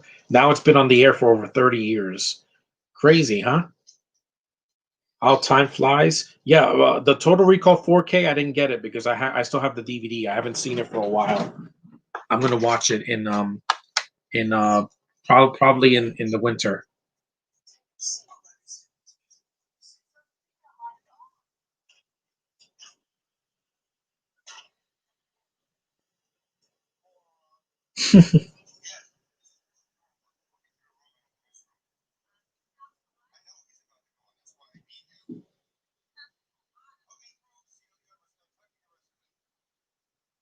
Monster Hunter looks like a movie that will be forgettable as hell. Gina Jovovich is another actress who needs to retire already. Or do something good. Do an MCU or DCU movie. They'll give you a shot because at least that.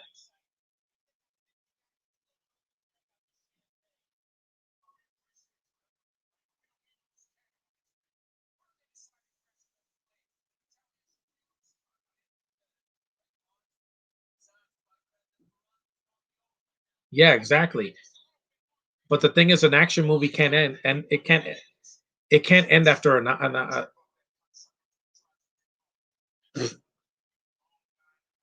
also the movie has dialogue that's pretty colorful for a '90s movie.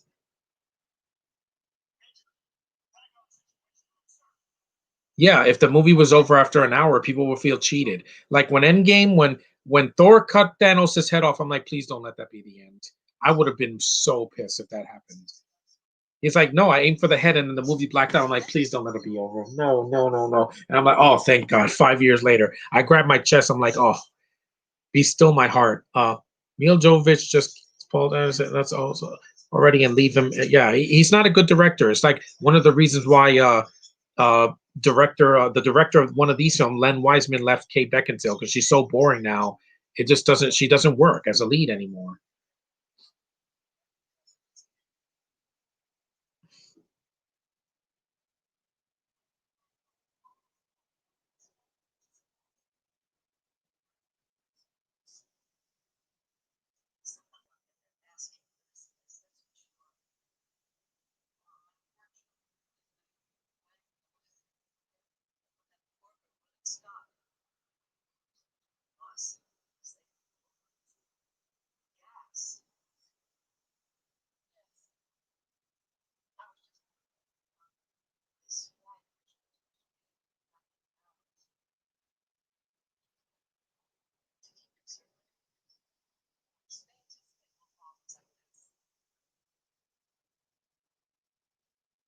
Thankfully, I don't have to worry about.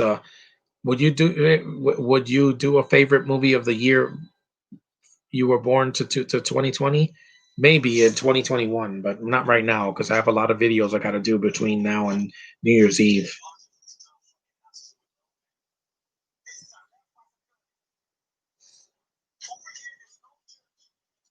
Let me see how much battery power I have. I have enough to finish. I got. It doesn't say it. You should do a top 10 of a year, like pick a year from the 90s. Had a lot of great films that were like 1999, 95. Yeah, I get it. It's just that I'm busy. I have to I want to do new review themes in 2021 and more live streams and more commentaries and more, interaction with my friends as well. Because sometimes they can't join me. They're busy doing other stuff.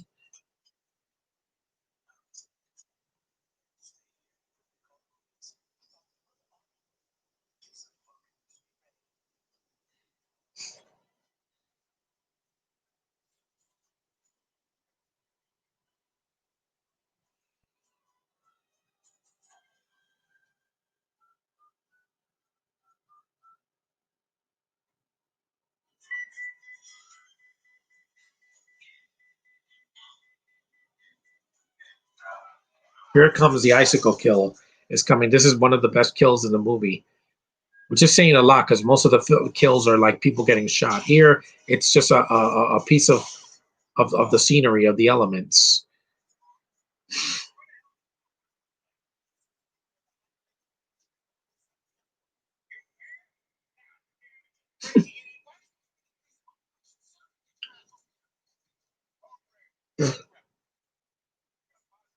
Yeah, and also the twist that they're not using real bullets, they're using blanks, which is why John McClane doesn't hit him.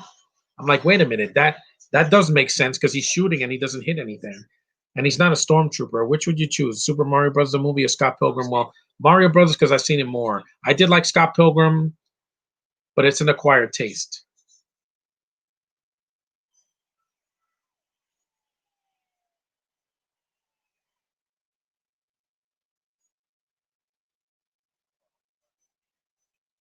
Yeah, the twist is coming.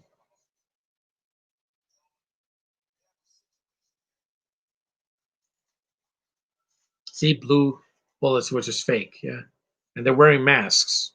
They're white Corona masks.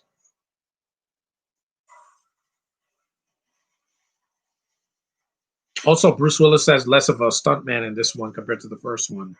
In the first one, you could definitely see it.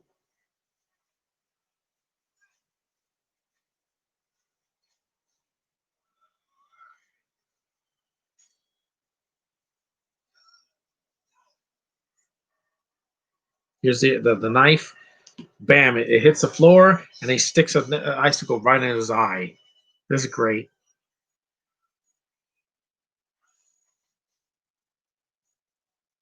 Spear. Oh, right in the eye. And it's not CGI, guys. They used like a dummy, but it looked really well. It was well made. Yep, spear right in the eye. You hit him right in the brain.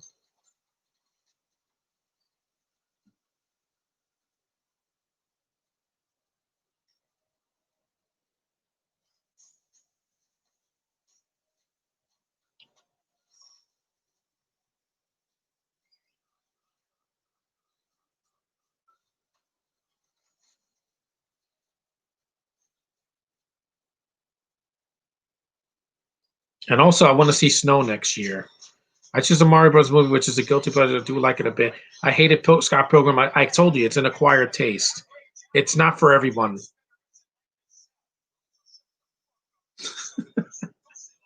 That's a good line, yeah.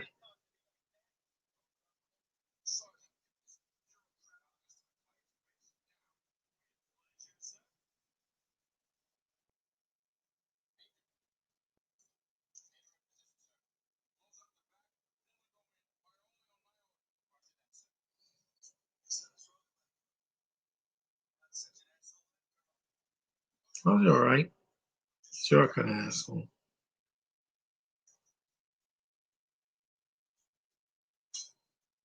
Also, they pretty much put John Amos in the movie because Reginald Val Johnson was just a cameo.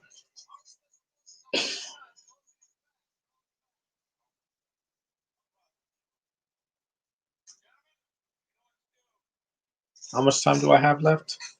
34 minutes. Yeah, it's almost done, guys. We're getting to the end. There's John Leguizamo. He doesn't have a lot of dialogue here because he was an unknown at the time. He even did this before that Steven Seagal movie / Kurt Russell movie. Also on a plane, by the way, which this is better. It's called Executive Decision. That movie's way too long. That movie could have been 90 minutes or an hour and 40 minutes. It's 2 hours and 10 minutes. And I'm like, good God, this movie's too long. Look it up. It's way too long. That movie is barely a Seagal movie. It starts as a Seagal movie. The rest of the movie is a Kurt Russell movie, so it's false advertisement. Seagal dies in that movie. It's one of the few films he dies in as a lead, where he's not the lead, actually.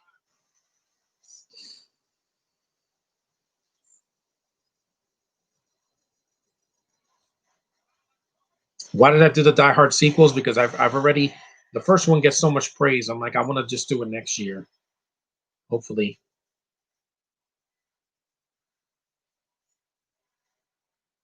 I don't need to do them in order. I did Far From Home and Homecoming. I did a commentary on Facebook because they didn't have a commentary. So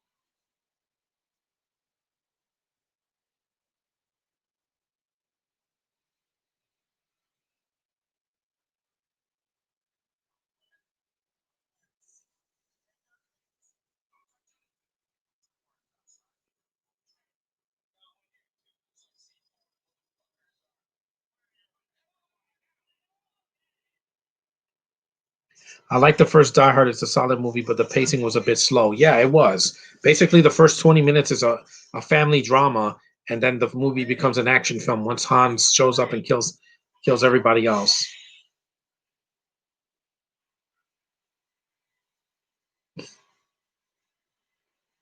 And it's not like Bruce Willis's character is a Mary Sue or a Gary Stu. He has vulnerability. The whole movie he spends a gash on his head. Every movie he's usually a bloody mess or has like a bunch of scratches or something. He actually gets hurt. He's vulnerable. You should have taken that into consideration, J.J. Abrams and Ryan Johnson. Make your characters vulnerable and human, not superhuman that they can't get touched. We already got that and done the right way with Captain Marvel. And even her, in the first 5 minutes, she's bleeding from her nose. And people said she was a superpowered. She was OP. Yeah, again, that's in the comics, guys. Read it up. Look it up.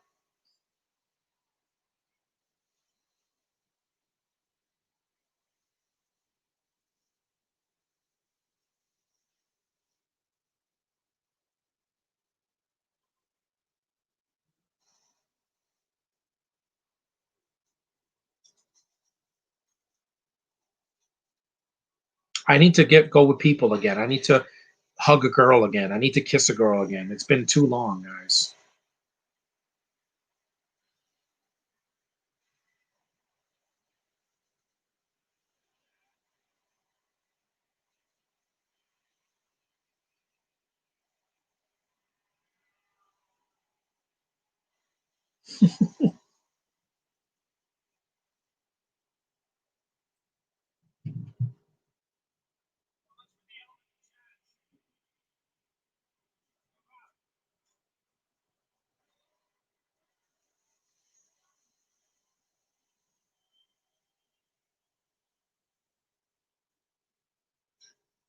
Thankfully, the movie's not like 3 hours long.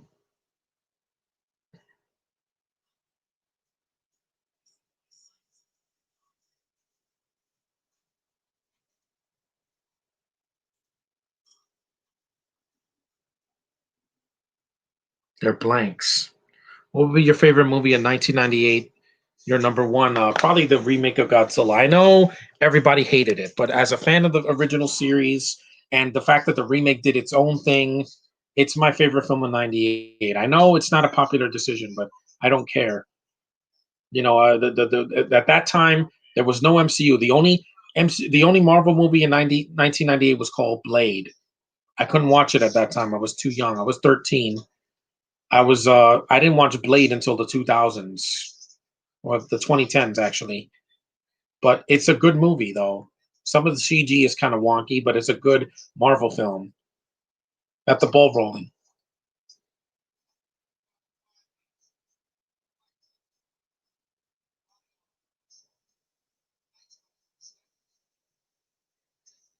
because 1998 was the worst year of my life until we got to this year, which was way more isolated and way more stressful. In 1998, I was only 13, so I was pretty young. I didn't have a lot of stress as much as now.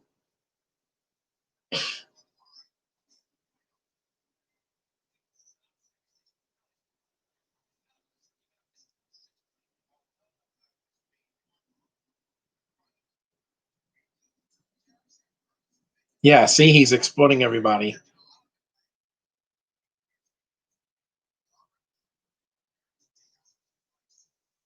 Yeah, even Die Hard with a Vengeance. That's my favorite Die Hard sequel because it's in the city, in New York, and as a New Yorker, I have a soft spot for movies that take place there. That's why I like the remake of Godzilla because it takes place in New York City, city that never sleeps. Hold up, I have to go put the heat on. It's cold in here. Here comes the twist, guys.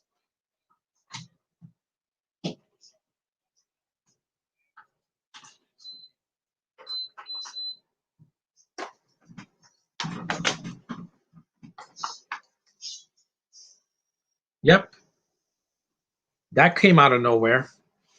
He slashes the guy's neck like a slasher villain, and I'm like, wow. They're just chewing gum, and he's like, we wouldn't have to do this. I'm like, yeah, again, That's better than any Shyamalan twist. I could tell you that much because it's a death that actually you don't see coming.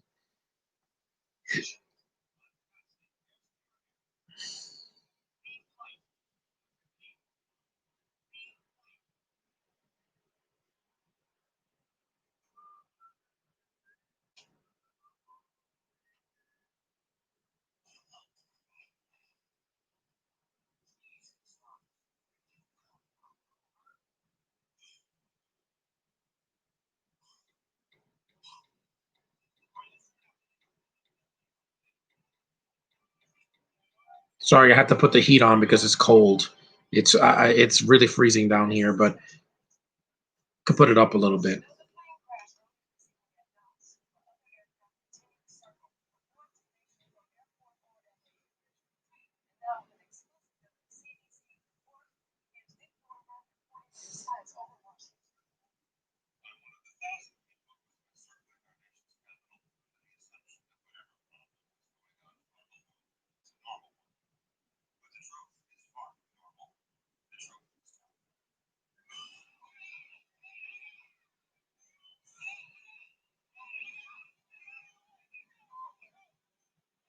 '98. That's over Saving Private Ryan. Wow, very good. I haven't seen Saving Private Ryan. The last war movie I saw was Extraction because it was on Netflix. I haven't seen that, and I heard it's like 3 hours long. How about number one favorite of 1992? Uh, I don't know what I would say. Maybe Home Alone 2.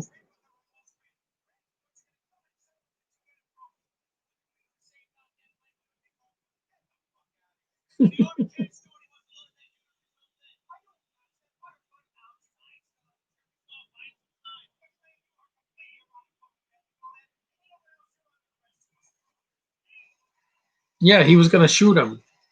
See, he shoots him with blanks.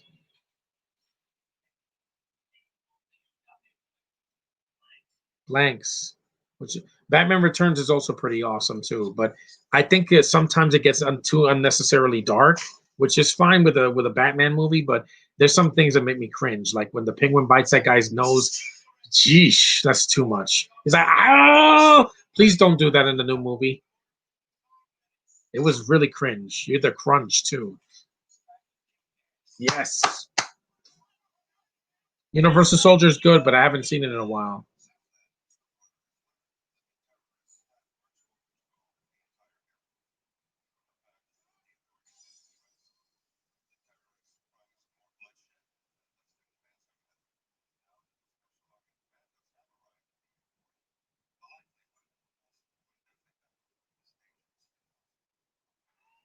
It's funny how many movies were in an airport after this. You had you had Nonstop, and you had Expendables 2. You also had the airport scene in Civil War, which is freaking awesome. Even though the planes don't really serve a purpose in the movie.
It's Robert Costanzo again. Yeah, it's good to see him.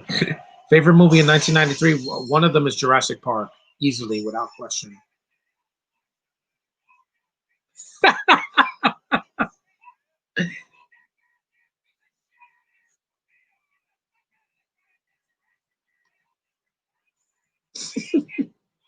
Man, I miss Dennis Franz as an actor. I mean, I know he retired because he's old, but he cracks me up, man.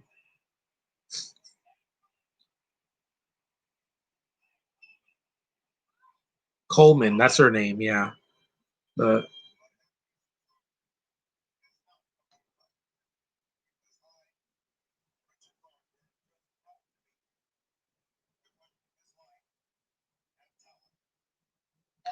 Have you seen Schindler's List? No, it's very depressing, and I'm not gonna watch that movie right now because it's not the it's not the moment to watch a movie that depressing on Hanukkah. I think it's a solid film, but I don't think it's the end of the whole. It's the end of Behold. Like everyone makes it out to be a great movie, but not the best. It's just too depressing, guys. It's about the Holocaust. What were you expecting? Barney the dinosaur? No, I can't watch a movie like that right now. It's just too depressing. I don't watch depressing movies because then I cry for days and I can't sleep. So I rather watch something entertaining. During a holiday season, I don't want to watch a movie that's going to bum me out because I've seen enough of that this year. Movies that took a drastic turn for the worse, and I'm like, oh my god, I'm so depressed. I don't mind having an emotional moment, but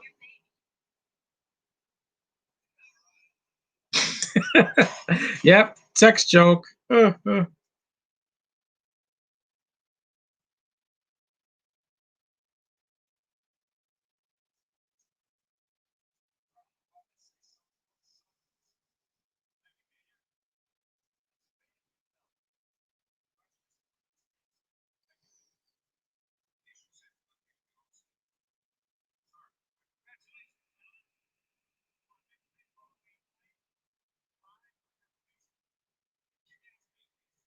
Oh, trust me, after this year, I need it. Even if I had a top 30 of the 90s films, Schindler's List probably would not be there. Oh, no, it's a solid film. It's depressing, guys. It's about a man that's trying to save a bunch of Jews from the Nazis. I get it, but good God, it's depressing. And it's in black and white, but it's still depressing. You know, Ray Fiennes kills people in that movie like they don't even matter. And it's just sad. There's just other movies that came out in the 90s that I like better. Yeah, exactly. Even some more serious films.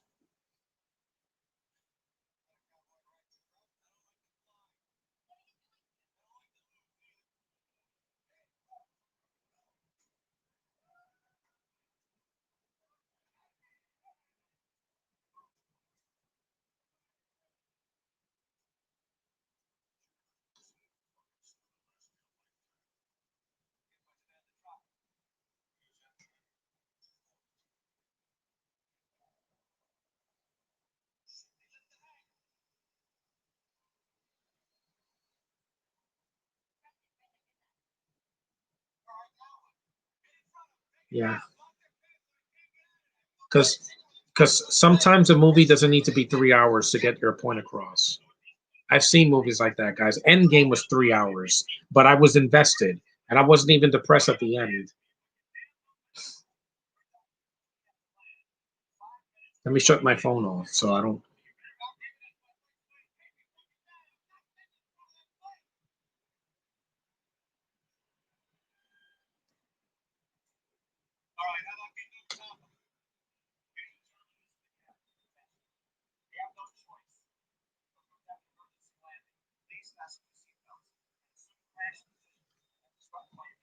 Yeah, crash up position like this, just in case you people don't know what to do if you're ever on a plane.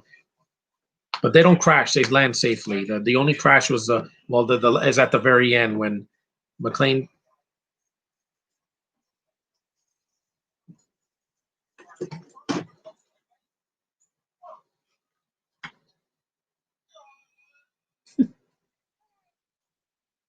It's like it's a down position like this.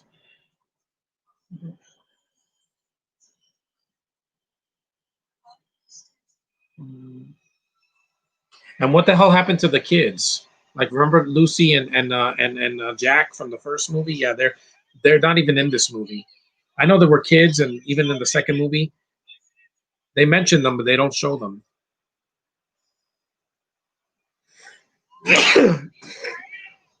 I know people get all pissed me for saying that this, but I prefer Sin City, which is a black and white movie, a lot more than Schindler's List. It's not depressing, and there's color in the movie, some color.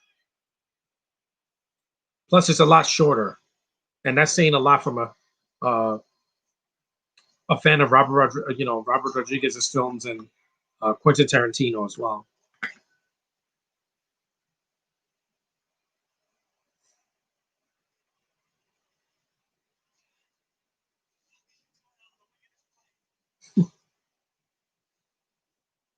He's a bloody mess. The whole right side of his face is covered in blood, just like Tom Cruise in Mission Impossible Fallout.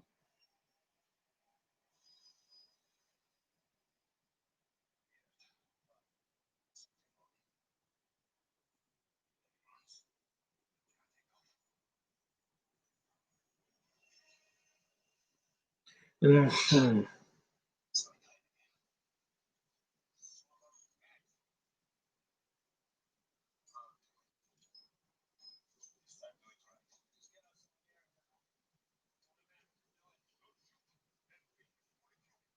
Yeah, foreshadowing. And the thing is that Sin City had a sequel, but it was not good. But at least the first one, they said it was solid, and it's not 3 hours long, and it has a great, massive cast of some American actors because Schindler's List mostly has a lot of foreign actors, uh, two Brits, an Irishman, and a bunch of other people I never heard of. So yeah, I know that was a passion project from Spielberg, and I get it, but man, that movie's hard to watch. And it's not that I won't see a movie about the Holocaust. I did see Dyer Van Frank, but again, it's a little bit racially insensitive right now. Even though I don't celebrate Hanukkah, I like to respect that holiday since it comes because it comes out before it, because it's always before Christmas and it's longer. I had enough friends.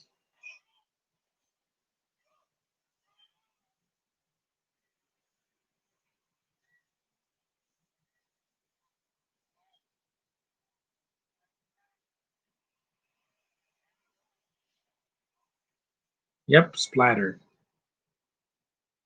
Where are my headphones at? Hold on. Here it is. Just in case. I'll just wear my headphones for the end of this movie. That way, oh, actually, you can't hear it, but I'll get them ready. Way more than Schindler's List, which I do respect it, and blah blah blah. Again, there's other movies I like more. I know.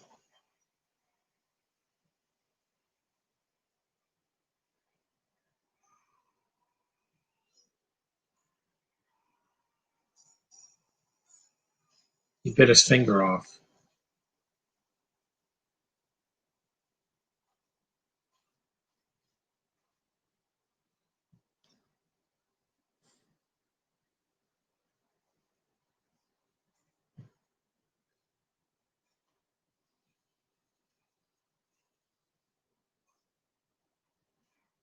I know a lot of people don't watch my streams because they think I'm boring, but like I said, guys, I'm using the resources that I have at my disposal.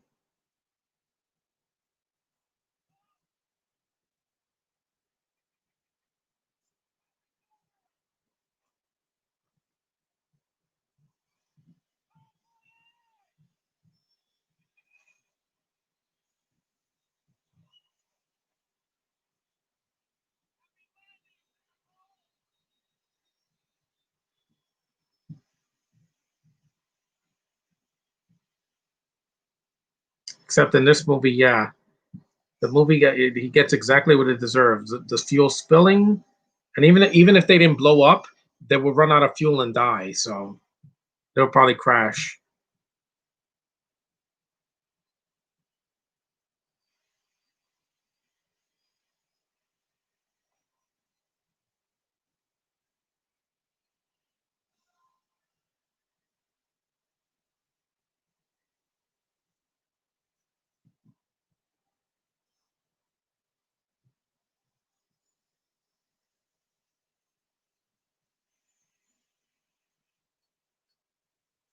Here it is, lighter. Kaye, yep, just like the first one.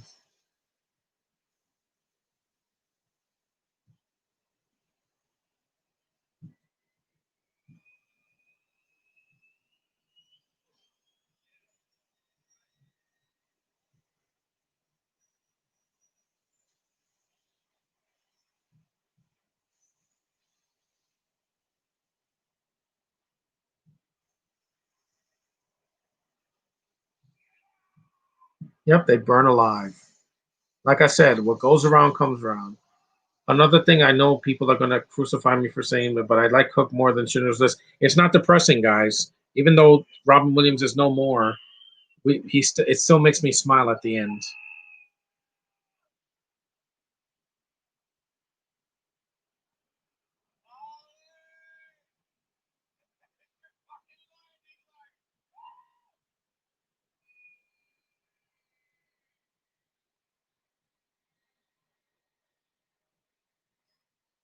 Yeah, the movie is like I said, it's underrated because people say it's terrible. I'm like, Predator 2 came out the same year, and they were expecting it to be better, even though it was not in the jungle this time; it was in the city, but it still delivered.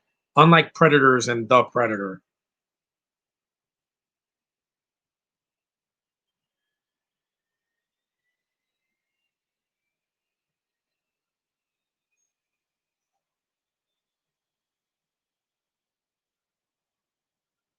I even like the score in this movie. Michael Kamen did the music for this.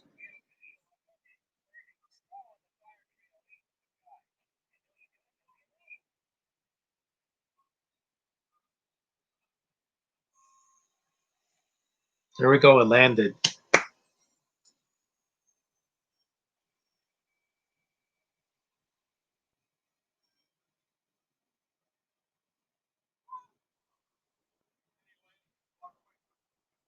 Yeah, any landing, whether you land in a cornfield or in a flower patch or on snow.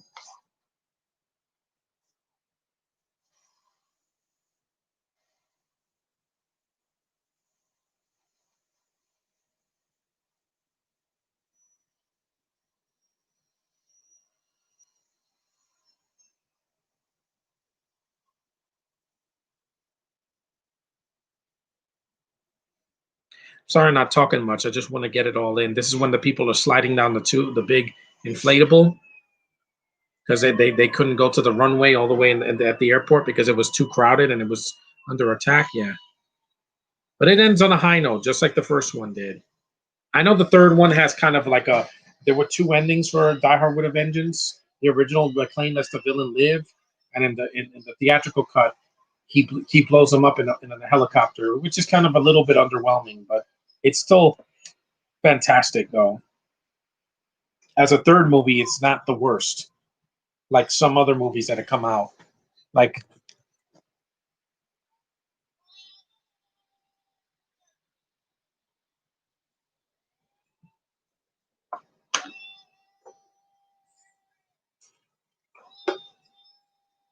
yeah, next time a place says, "Can't we just take the train next time or a bus?"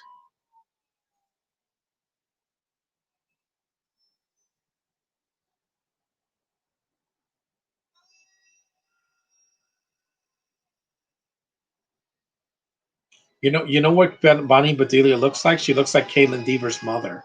Imagine if Caitlin Deaver's mother looked like that with that big nose. I'd be like, oh my god, her mother must be gorgeous to have a daughter so beautiful with that face like that. I do want to do a commentary for one of her films in 2021.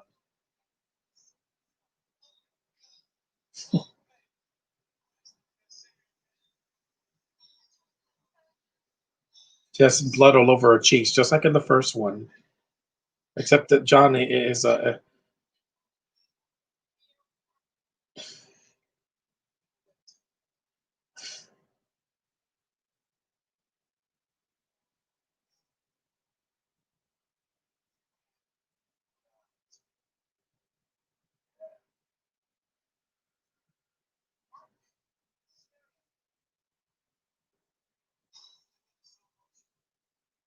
and at least they don't bicker in this one like in the first one. Because you ever heard of a family curse? Yeah, like what happened with the Kennedys. Yeah, I'm not going to get into that, but yeah, Sin City has a better cast than Schindler's List. Well, yeah, but there's some people in the cast I don't like. I don't like Alexis Bledel. I think she's awful, and Jessica Alba, she's hit or miss for me.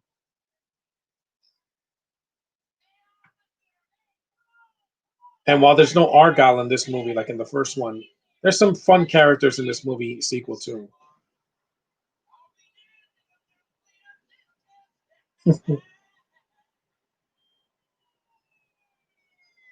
Now, this movie's a fun sequel that stands on its own 2 feet.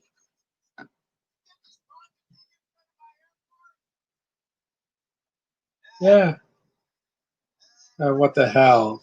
It's Christmas. Yep. Just like the first one. Oh, the weather outside is fine. This actually is under 2 hours because of the end credits. So that's Die Hard 2, guys. I had a fun time. I could take this hat off.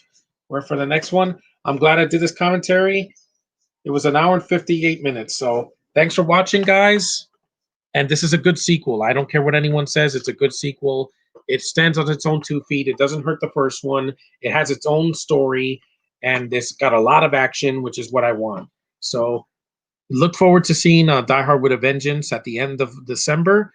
Hopefully after the day after Christmas. Thanks for watching. Thanks, Johnny, for chatting with me in my inbox and on the live chat. And I will see you guys later.